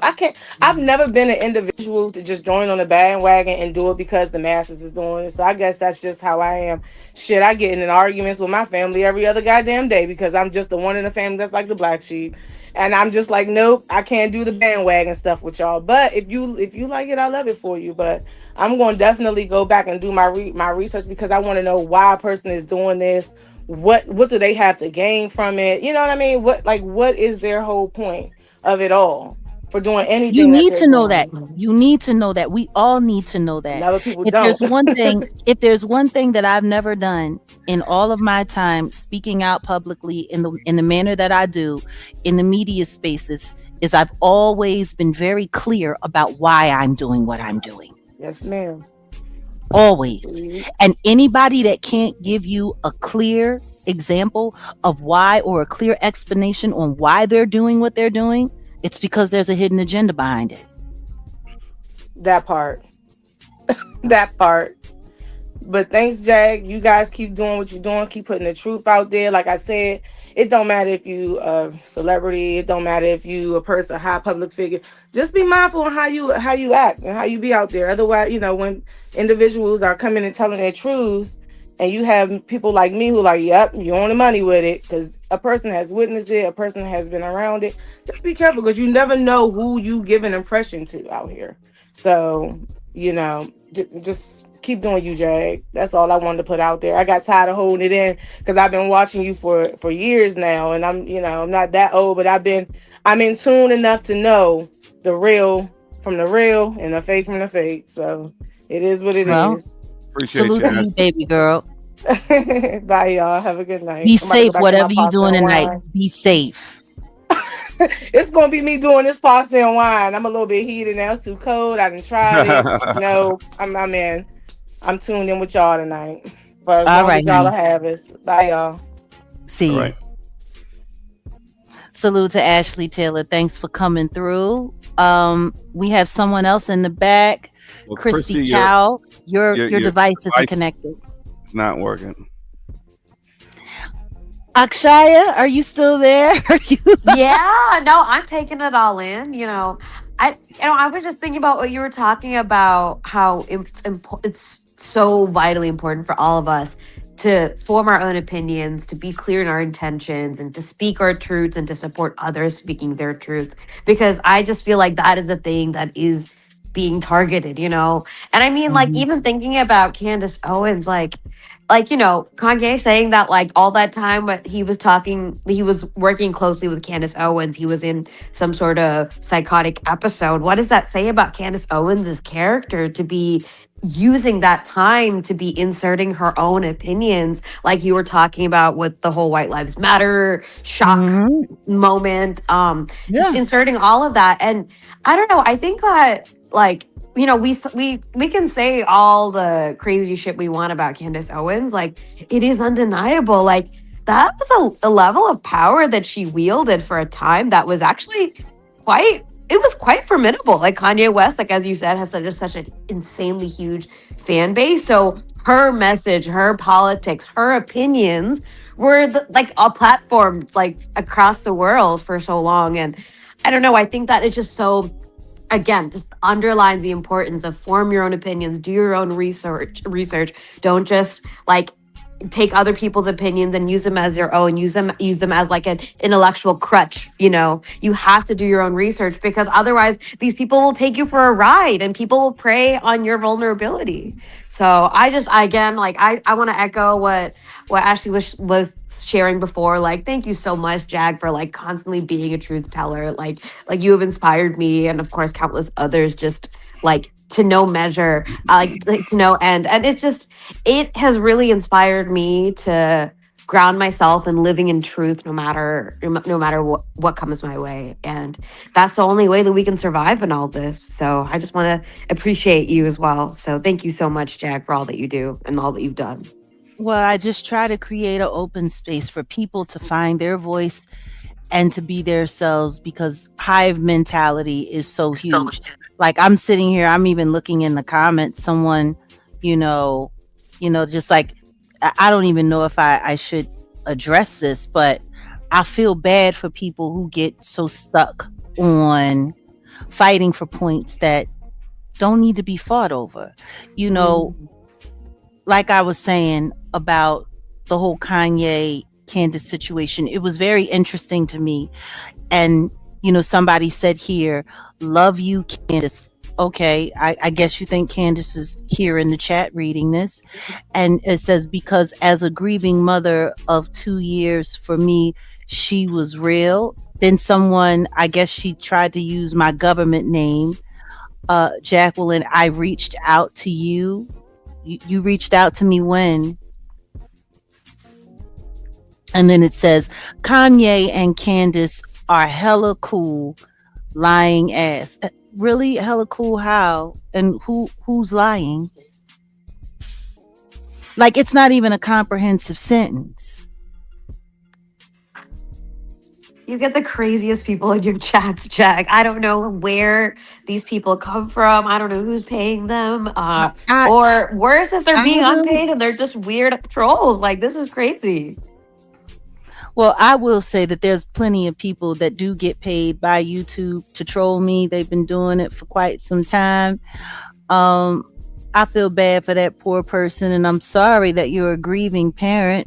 Trust me, I know what it's like. My son has been gone for 7 years. I know what it's like to be a grieving parent. But I don't understand how that makes what you're saying valid. I don't know. You want to know what really trips me out? Hero worship. It's funny. There's plenty of people that have been following me for a long time. I have moderators and I have people that have supported me. I don't think I've ever asked anyone to have all out allegiance to me. I don't think I've ever weaponized my audiences to go out and do things on my behalf. I don't think I've ever encouraged hero worship when it comes to me at all. I don't look for it. I don't believe in it. I believe in God. You know, and that's the thing that really, really, really, people have to be careful when it comes to influence. You have to be very, very, very careful, because when you start worshiping people, that's when you find yourself in big trouble. That's when you find yourself in big trouble. Like, for me, I I want to find space with people as a person coming from my background and being who I am. I could use my influence to gain a lot, to garner a lot. There are people who I know that listen to me on a regular basis that would do anything for me if I asked, and I never do. I never would. I don't want to take advantage in that way. Not only that, I believe in Yeshua. And I look at his example. And his disciples, they would, at one point in time, they would have done anything for him. But at the time that they needed him the most, they all ran. They all ran and left him to carry that cross by himself. And what that shows you, and I think what we should all learn about that is it doesn't matter how much people worship people. At the end of the day, human nature kicks in. And sometimes people just look out for themselves. When you think about, all that he sacrificed and everything that he did, he didn't make anybody do anything, and he never begged anybody to do anything. People came along and they stayed as long as, they wanted to stay. And when they were gone, they would go roll off. And so for me, thank you, Leilani. Those are the kind of things that I try to hold on to, and I think people are upset that I don't get more caught up into the fan culture. But I've never been that kind of person. Like, even in my artistic career as a performance artist and as a recording artist, I appreciated applause, but I never liked worship. I never liked it. It did not settle and feel right for me or by me. I didn't like people being fanatical about me. I didn't like it. Never. I wanted people to appreciate the work, and I wanted to be able to share in that moment of fellowship. But outside of that, I am you and you are me, and that's that, and so that's just where I try to leave it. So when I see people getting lost and caught up into other people, I just remind them and ask them why. Because that's just another person. And they are capable of falling just like you are, just like they're capable of getting up just like you are. We're all just people. If that makes any sense. I don't know. That was a rant. Do we still have you, Akshaya, or did we lose you again? No, I'm here. I'm just processing everything that you're sharing. I mean, honestly, like that question of just asking why, like always asking why. I think that that's the question that we always have to be asking, right? Like when people get strung along with fanaticism or kind of like that idol worship or that you were describing, it makes them vulnerable. It makes them easy to fool. It makes them follow blindly, and that's dangerous. Like think about from actual cults like Scientology and all of that to whatever the cults of personality where people will blindly follow like their favorite artist or what have you, because they're their favorite artist, and like they'll just do whatever they do. And it's even worse when those cults of personalities get access to kids, and kids get sucked up into all that. I don't know. I got one name that sums up everything you just said.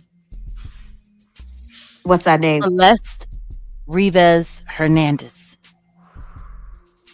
Oh my gosh. Oh, chills. You're right. Because that's what happened to her. Everything that you just said happened to her. She was 11 going on 12 years old in a chat room. And she was approached by someone who was becoming this big star. She didn't even make 15. Gosh. And now her life is over. And the same thing that Candace Owens is doing with Charlie Kirk's demise is what TMZ and all of these other people are doing to her demise. Gosh. Like, I don't, and it's so wild to me because everything that I've been speaking out against for the past 5 years, I've been talking about this, how dangerous celebrity is, how dangerous fan culture is, how dangerous all of these things are, and how it's endangering our future. It's endangering the kids. And now here we are.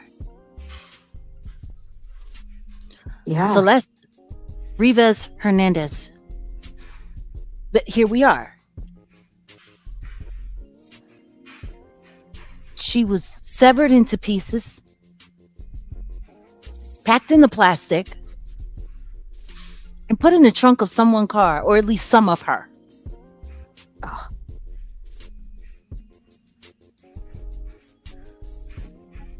And just think about that. Meanwhile, the king of this deviant culture, Diddy,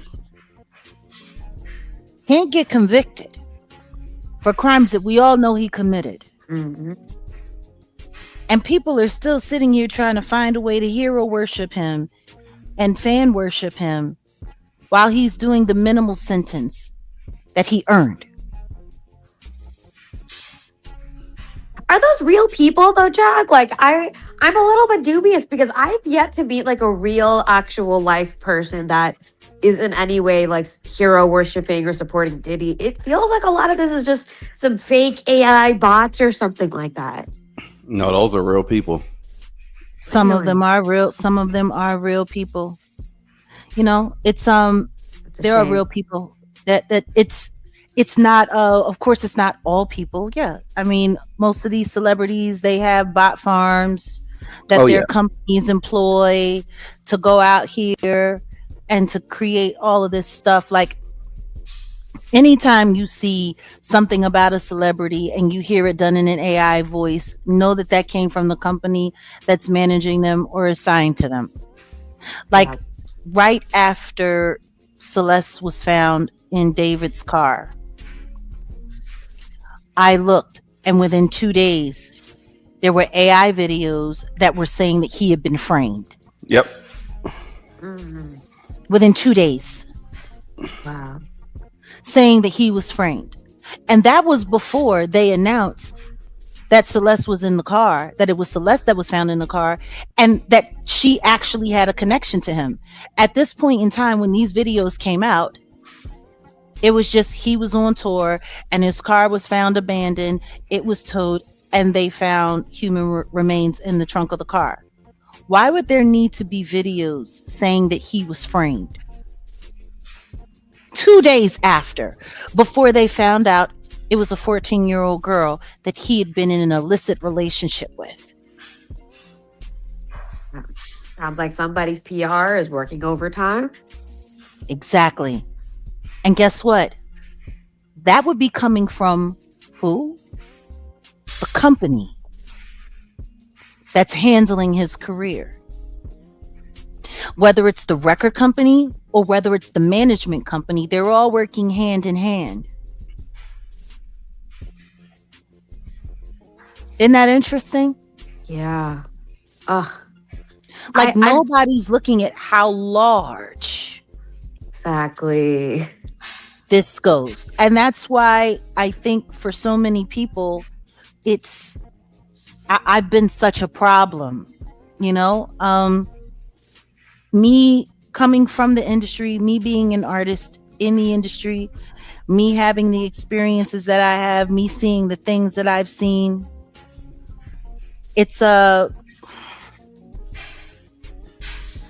It bothers people, and that's why they work so hard to say, oh, she's a liar. She's a liar. Oh, no. It's not the whole industry. It's not this. It's not that. Really? Well, if it's not the whole industry, how is Celeste Rivas Hernandez? Like how does that happen? If it's not industry, if it's not the industry. Yeah. Yeah, they're protecting somebody, and somebody's going to be the fall guy. It's funny when they were announcing last week about conflicting reports that TMZ were giving out versus what LAPD was giving out, and I mentioned this because I'm in LA. I peep and I kind of know a few things, and I knew some stuff about a few artists. I didn't know about David Guy, but I said he might have done some stuff at this studio that I used to work at. And lo and behold, the owner of that studio, his mother's house got raided, or I'm sorry, not raided, but it was a robbery that happened at the mother's house of this artist that or producer that I'm thinking that may be connected to David in some fashion. No, not maybe. He's definitely connected. And I hear you. I hear you. I'm being safe. But this is the thing. This is what I will say. He's married to Selena Gomez. Their marriage happened in the middle of Celeste being discovered. And there is multiple videos and posts of him almost like welcoming David into the business. Yeah. There's something else going on. They're protecting some people. Yeah. I did not realize Benny Blanco was tied into all of this. Oh my God. Well, I kind of said it because I don't know if you saw the channel or the video when we went to the house. I think we were like one of the first people to just pull up to that house and to see what was going on in that neighborhood. Yeah. And I kind of hinted at it then.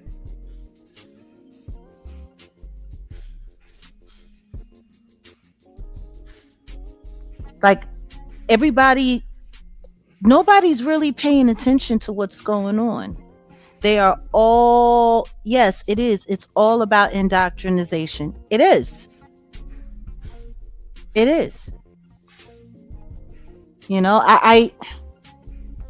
That's part of the reason why when it comes to Candace, I am so like as big a platform as she has, the things that she could be using it to actually expose, the things that, do you want to know what would be great?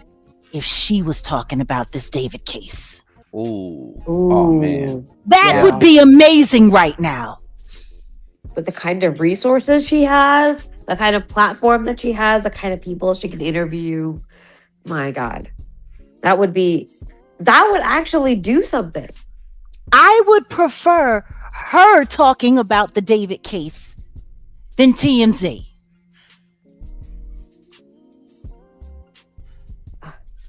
She hasn't said a word. He hasn't said a word. He hasn't said one word, which I find very, very, very suspect. Yep. And I'm going to tell you why I find it suspect. Because she was so busy trying to expose the Macrones and expose all of the stuff that they're supposed to be tied to this SA, traffic teleporting thing of children. Well, what about Celeste? Exactly. Because she's right here in the United States. Why aren't you talking about that? She said nothing about it. Like it's bizarre. And don't get me wrong, I'm not saying that the assassination of Charlie Kirk isn't relevant.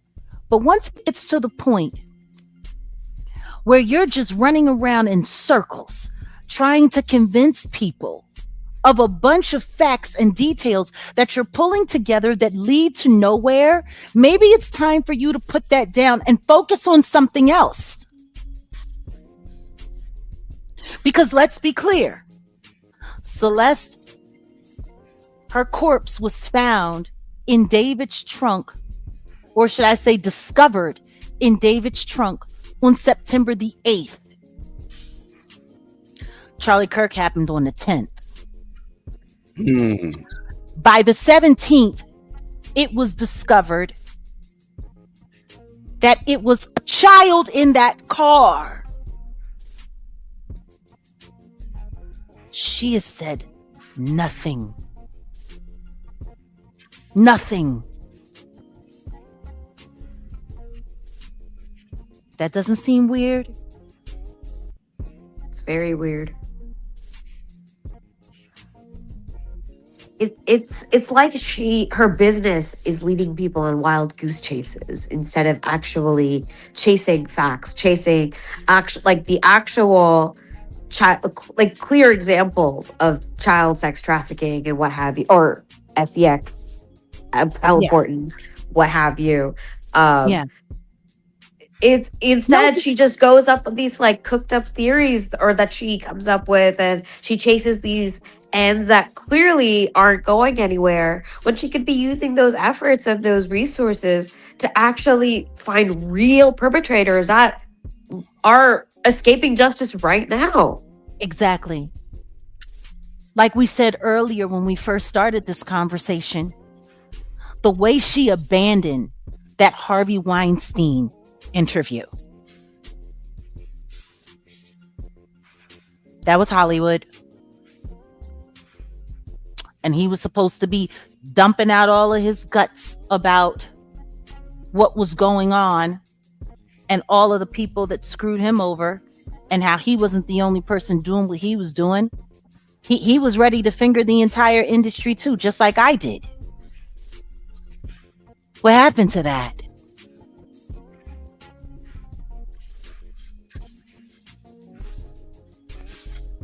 She just dropped it. She has sat there and she has talked about Harley Pasternak and how he is CIA for Canada, but he's handling and working with, as a so-called trainer, all of these artists. She has gone, her and Tucker Carlson have both accused Harley Pasternak. We've seen the text messages of what he said about putting him on medication and sending him to La La Land. All of this. That she's a third of the smoke that she gave the Macrons did not go towards Harley Pasternak. Just, Ye will always be my friend, and I know what they did to him.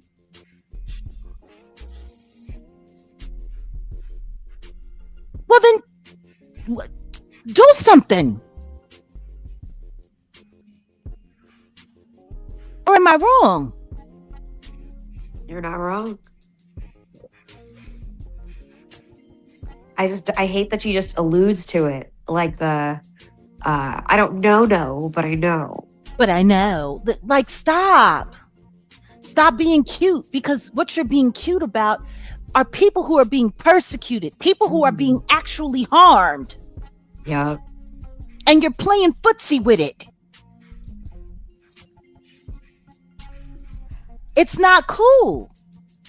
It's not cool. And then meanwhile, why is it that you keep steering away from all of this ritualistic, satanic, demon worshiping, weirdo stuff that's going on in the industry? What? Why? Why do you keep steering away from it? And I'm about to say something that's probably going to get me in a little bit of trouble, and some people they're probably going to have a hard time with. Let's be clear on this. She's anti-Israel, right? She's anti-Israel hardcore. She goes after Israel. She's talking crazy about Israel. She's doing all of these things. Kanye, her so-called good friend, has accused the Israeli community of running the entertainment industry. Right? We all know this.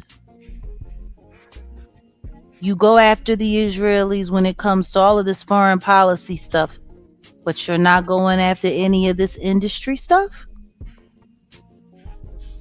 It's kind of weird. Like, even after she acknowledged what happened to Kanye, she don't touch it. Like, really think about that. When it comes time to go after all of this stuff, she don't touch it. She dumped down on Kanye and what happened to him with Harley Pasternak. She dumped down on Harvey Weinstein. She's avoided all, like, it's kind of interesting. Well, if you want to say that I'm wrong, that's fine, but I would appreciate it if you would just, like, come to the panel and say it. Don't say it in the chat. Say it with your whole chest. Hey, I didn't even realize you were gone. Welcome back, Akshaya. Am I here? Am I back? Yes, you're back. You're back. But am I making any sense? Like, it's weird. It's weird. It's weird. It's weird how you don't need to peel back the layers all that much to realize that everything about what Candace Owens is pushing and not pushing is weird. Yeah. And meanwhile, Kanye goes and he does mea culpa, right? He goes and does this big mea culpa with the rabbi. Yeah. And she has said nothing about it. Nothing.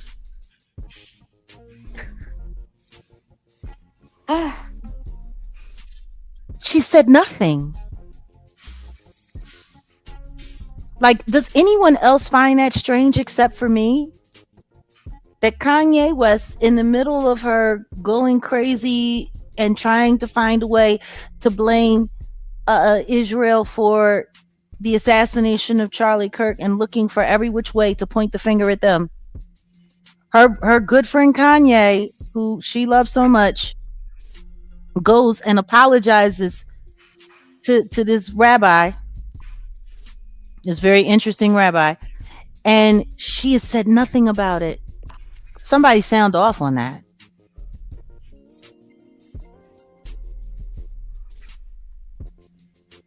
But I wonder at the same time, is it worth it to even give it oxygen? To even give that a platform? What he's doing? No, what Candace Owens is doing.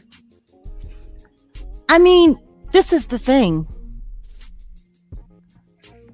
I think people need to pay closer attention to what she's doing. I think people are so busy being entertained by what she's doing. They're not paying attention to what she's doing. And that's why I talk about it, because there's nothing worse. Like, it was so interesting. I'm trying to think, who can I bring up in the past that has kind of had this effect? Like, there have been people throughout, and it's so funny because when they get rid of people, and then people just forget all about them. But there are people in media who have, been pushing an agenda, and people got really, really, really caught up into what they were doing. And then boom, they crash out. They do all of this crazy stuff. And then everything is a mess. And then boom, it's like it never happened. You know what I mean? Yeah.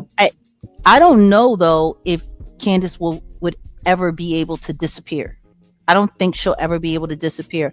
I think she has gotten to the point where she has gotten so saturated in just world media. Like, she has really learned how to turn social media out and abuse it. Like, there's nobody that has pimped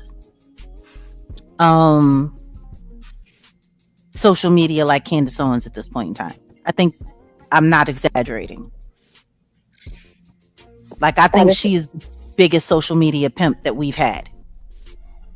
And that is some choice, like word choice right there. That the word choice is very important there, I feel. Because I think it kind of does describe what she's doing. Like she's abusing it. She's abusing social media. She's abusing the way that social media has been proven time and again to be stacked in favor of right-wing media. It's just been proven time and again on Twitter's algorithms, et cetera, that right-wing content is just more emphasized in algorithms of all kinds, regardless of what you're actually viewing. You'll end up viewing some right-wing content. You'll probably view some Candace Owens content at some point. Even if you've never watched a single video before. I think that we've all kind of experienced that. So and like, you know, she has that leg up. She's part of that group that has the leg up. And she has, I begrudgingly have to admit, has very successfully abused that leg up and abused social media for what it can do. And spread her message in some really toxic echo chambers. And it's but it's also like very, very, very interesting because she has become the new it's almost like she does these huge things and then 1,000 content creators get to make money off of doing reactions to it, whether they agree with her or don't agree. Like it's the same thing that Trasha K does here on YouTube with the gossip people. She comes out, she does some story about something, and then it feeds all of these people. They get to make money off of it. They get to do videos off of it. It's like, okay, I green like this topic, and then all of you get to feed on it. Candace Owens is doing the exact same thing with political commentary. The exact same thing. Like this, I have the proof and I have the evidence that these people are trying to take me out, and this is this and this is that. Like when we watched that news and we went and looked, and then Odell went and checked, and there is no Camp Riley. Like you put that out there like it was real. And that's why we were like, I'm like, you know what? We got to go live. Because we got to say this on the record. We got to get this conversation on the record. When you start sitting there making these kinds of claims and you're literally putting out false information at the same time that can be easily just checked and verified as not true, and it's going viral. 46 million people read that post. Like, I don't even think anyone really appreciates what it is that I'm saying. Like, seriously. You go out and you put out a post. They were here at this military base, Camp Riley, and they were training to preparing to take down Charlie Kirk. You put that out there. 46 million people. I want you to think about that.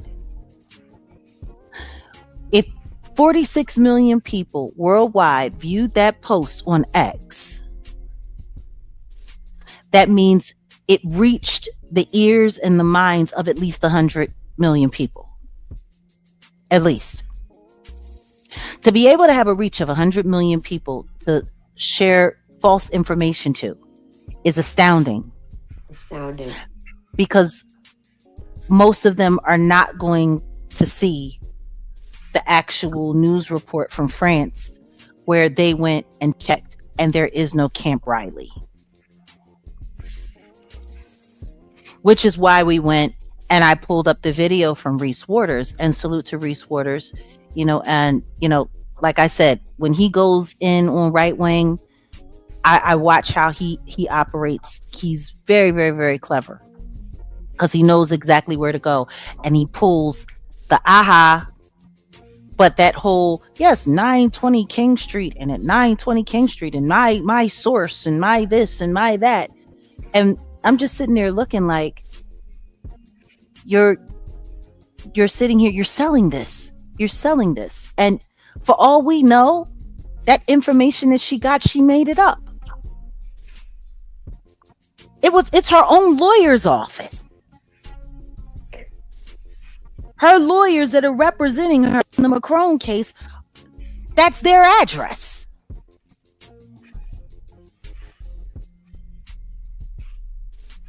You see how scary that is? And she's got hundreds of thousands of people showing up within less than 45 minutes. Her videos are going into the millions within 24 to 48 hour cycles. Like, that's a hell of a reach to be putting out false information. And it's kind of mind-boggling to me. Oh, what's going on? Said West is pulling up something. I'm not pulling up anything in particular. I just wanted to let Akshaya know, and everybody in the chat, to subscribe to the Jaguar Wright Show, because we're going to do a lot more panels like this over there. So just FYI, you know, and that's pretty much what I wanted to say. And then also, you know,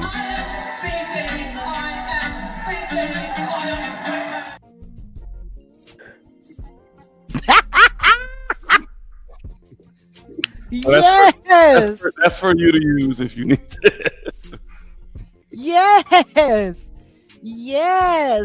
Well, no, it's been a long time since I've done panels, and now we want to open up the panel forum. And you know, that's part of the reason why we dropped the link today, just to give people a chance to come back up and to start creating these dialogues, because it's important. And someone had said something really interesting. They had said that what we're saying isn't enough. What was it? Hold on a second. This comment I found interesting. Okay, so something says that doesn't cancel all that's correct to me, Jag. Got it. It's not the point of canceling what she said was real. No one said cancel anyone. It's not about canceling anything. See, and that's what's so sad, that people think, you know, like the whole cancel culture thing, that's weird to me. Because canceling people is very selective. I guess you didn't hear what I said about her using her platform to actually highlight things that really matter, that really count. Why would I say that if I wanted her canceled? At no point in time did I sit here on this platform and say, this is why you need to unsubscribe from her. She's a liar. She's a charlatan. I'm sorry, has anybody here on this panel heard me say that Candace Owens needs to be canceled?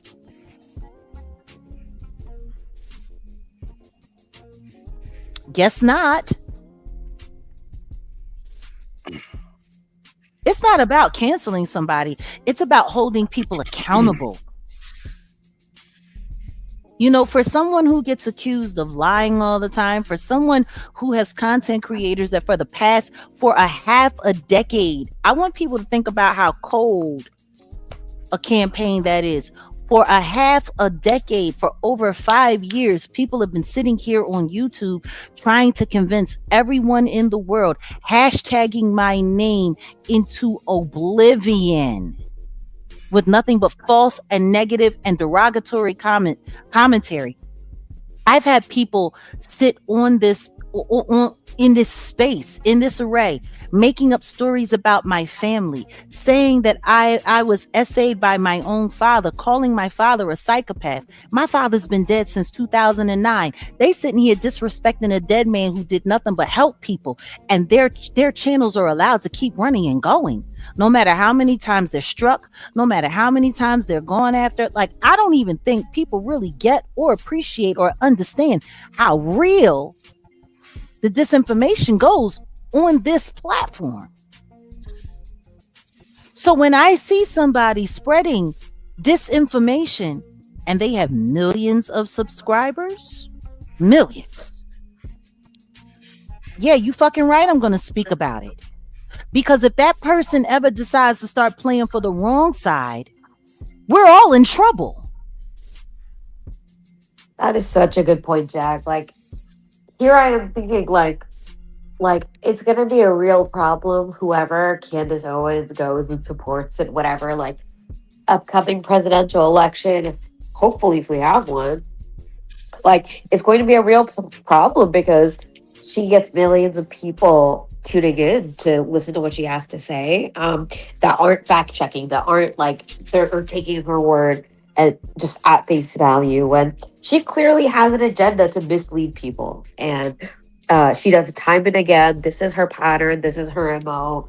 And I just don't understand why people like don't just see for what she is. Like, she's not doing this to help people, she's doing this to help herself, she's doing this to get famous, and she's doing this in a way that is very calculated. So I don't know. I Extremely. mean, like I think that we can appreciate that she has a level of talent and intelligence, that and I think that And that's important.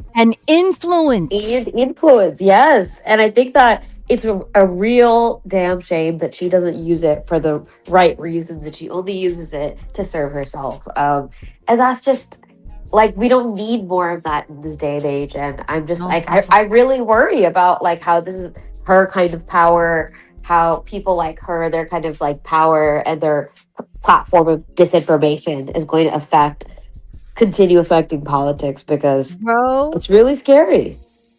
Alex Jones sat on his platform, million strong, and sat there and tried to gaslight everyone about that school powing and telling people it never happened when it actually did. Like, we gotta just start paying attention. We gotta start paying attention, and we gotta start holding people accountable. And I'm not asking nobody to cancel anybody. I think everybody has the right to speak, but we got to start calling bullshit when it needs to be called, and we need to stop running off blindly. Like, if people had of started listening to me and rather than working to discredit me, actually started like, you know what, let me take a deeper look, let me take a deeper dive, let me go here, because all I've ever done is drop breadcrumbs or took a flashlight and pointed it in a certain direction, and you're able to go and see it for yourself. That's what I do. And I think that's why a lot of people got upset with me as well, because I wasn't just giving everyone everything. No, I was holding people accountable. Go check it out for yourself. Don't take it from me. Check it out for yourself. And when you come back, it's like, oh, wow, that was right there. That was hanging out there right there in front of my face. It hits different when you get to see it for yourself. Like, I'm not trying to be the end all to be all voice. That's no, not at all. I just want to remind people that you have a brain. Please use it. You have a conscience. Don't ignore it. That's what I think, for me, bothers me so much when it comes to the Celeste situation, because all I think to myself is people really weren't listening enough. I've been out here all of this time, and everything that I've said was to stop stuff like this from happening to this young girl. You know? And it's still happening. And cover up, disinformation, misdirection. And that's why, you know, like I said, I have these conversations because I hate when it happens, because it really pisses me off. But if nobody else is going to come up, I think we're going to get ready to call it here. It's been a great afternoon. Akshaya, thank you for coming through. It's great to hear from you. It's great to talk to you. Thank you very much for having me. Do you have any final thoughts? Anything you'd like to share before we wrap up? No, nothing other than a big thanks to you, all the work you've done, the work that you continue to do. Big thanks to the community, and I'm just really glad to be a part of a group of people that is embracing truth telling and calling it out for what it is instead of what it isn't. And thank you so much again, Jag. Oh, absolutely, Ashe, and thank you for being here. We truly appreciate you. We appreciate everybody. Thank you to our moderators. Go ahead, Odell. Take over. And again, get over to the Jaguar Wright show. Trust me, we'll be doing, the panels. So yeah, we appreciate you coming up, and make sure you're over there so you can continue to, if you have an opinion, instead of just putting it in the chat, just hop on up. You know what I'm saying? So yeah.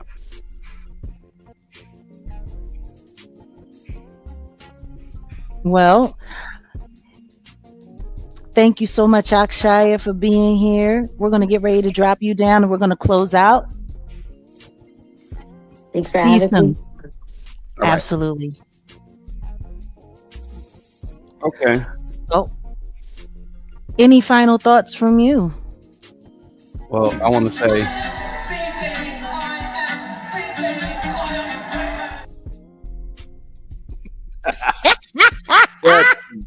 that is the funniest. You got it. I don't know how you're going to use that, but that's, yeah. I am speaking.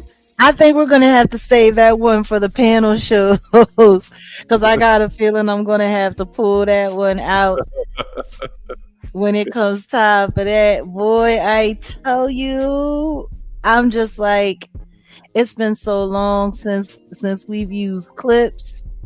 It's been so long since we've been in the studio, but it's been good. I'm glad. This was my first studio live back in quite some time. Salute to Akshaya. Thank you so much for popping through. Salute to, her name was Taylor. Ashley. Ashley Taylor. Yep. Ashley Taylor came through earlier. Thank you so much for coming and sharing your young wisdom. We really want to just empower you younger people to be able to use your voice and to create that space. And we learn from you guys too. So man, what the double Dutch clip? What double Dutch clip you talking about? Are you talking about? So they didn't say me left. Come on, Rob.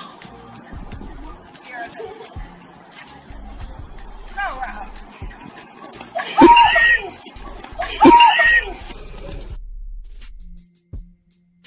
Are you talking about that double Dutch clip? Go on, yeah, I mean, there's a listen to me, good old Ryan. I need to get that clip and AI it so that he doesn't fall, that he gets up and start fucking it up and just start really, he start crip walking. And yeah, that would be funny.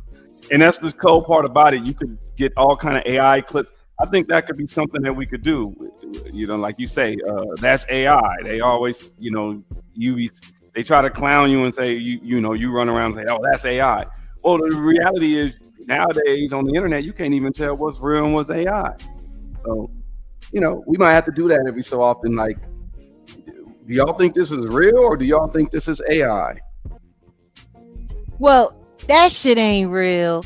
That was the shit that we were talking about doing before. And maybe it's time to get into that. But in all honesty, let's just be honest. AI it's a real threat. It is. It's a real threat. It's real. And what I can't stand is how people, it's you can always tell when you spot the enemy with dirty hands. Because they're so quick to try to discredit something. Yeah. Especially when it's coming from their side of the fence and their side of the street. And when you have someone like me who has literally been sitting there, in the trenches now for as long as I have, I have to say that for me this past year and a half since we started working together, it's been interesting, like trying to reconfigure how I do content. A lot of what I was doing online was defending the attacks on my life, defending the attacks on my content. And we're not doing that anymore. That's not what this is about anymore. And there's a lot of people that started following me, from way back when. And, they used to show up, I guess, to see, it's wild, for a lot of people, they see the content online and they see it as their entertainment. And I think that's part of the reason why the community has grown the way it's grown, because for a while there was a lot of people that believed that what I was doing was just for entertainment, and it wasn't. It was really my real life being affected and me surviving it and me adapting and learning how to, survive what was happening. And now that's altered, that's changed, and now here we are. We're just content creators, and it's been so different. And I want to just thank our whole community, but mostly I want to thank Wolfgang Amadeus, Set in the West, for stepping in and helping us reconfigure it. Please get your memberships. Please support the platform. Please donate when you can. Cruelty-free artistry is something that we're trying to build, and we're doing it one step at a time. All of this stuff is real. When I first came back to YouTube, and I was trying to build up Dalladelphia, we had our Roku TV station. Everything was doing really well, and we were on the verge of thriving. And then everything that I was doing was totally infiltrated. I had a treacherous traitor second husband that teamed up with the ops and just destroyed everything. And that was the same year that my life started being attacked, and they were coming after me. People saw me being arrested. People saw me, being accosted. People saw a lot of things. There was a lot of things that were going on and happening. And I don't think, people realize the kind of toll that can take on a life. So here we are. It's a new day. It's a new era. It's a new time. And I just wanted to say thank you to everybody, really, for all of your support, for all of your love, for all of your prayers, well wishes, and to the haters and to the orchestrators and the bad actors. Here we are. We're still here. There's so many people that would have liked to have seen me run off or maligned or tore up in some way, and here I am. I'm still here. So to a certain extent, thank you too for proving that resilience is a real thing and that you can survive anything. And now that the sun has gone down and the Sabbath is over, I just wanted to say, you guys know that I'm a Sabbath person. I'm a Sabbath keeper, and I appreciate all of you guys for coming in, and we just wanted to have this truth-telling conversation. But understand and know this: God is not the author of confusion. So when you see someone creating confusion, know that God is not there. And that's really the gist of what I have to say. And of what I share. I don't care who your favorite content creator is. I don't care who you like, who you don't like. If they're selling you confusion, God is not there. Just know that. And I'm not going to put that on nobody's name. I'm not going to say that, but if where you're going, nothing but confusion is being sown there, know that God is not there. There's so many people nowadays that play with God. There's so many people nowadays that play with his word. There's so many people nowadays that say, like, I need people to understand that most of what we see, these are people playing. These are people playing. People can sit there and they can pretend like they're really of God. People can sit there and they can pretend like, you know, people play with the Lord. They do. So just know that God is not the author of confusion. Anywhere confusion is, you will not find him there. And on that note, we out of here. Peace.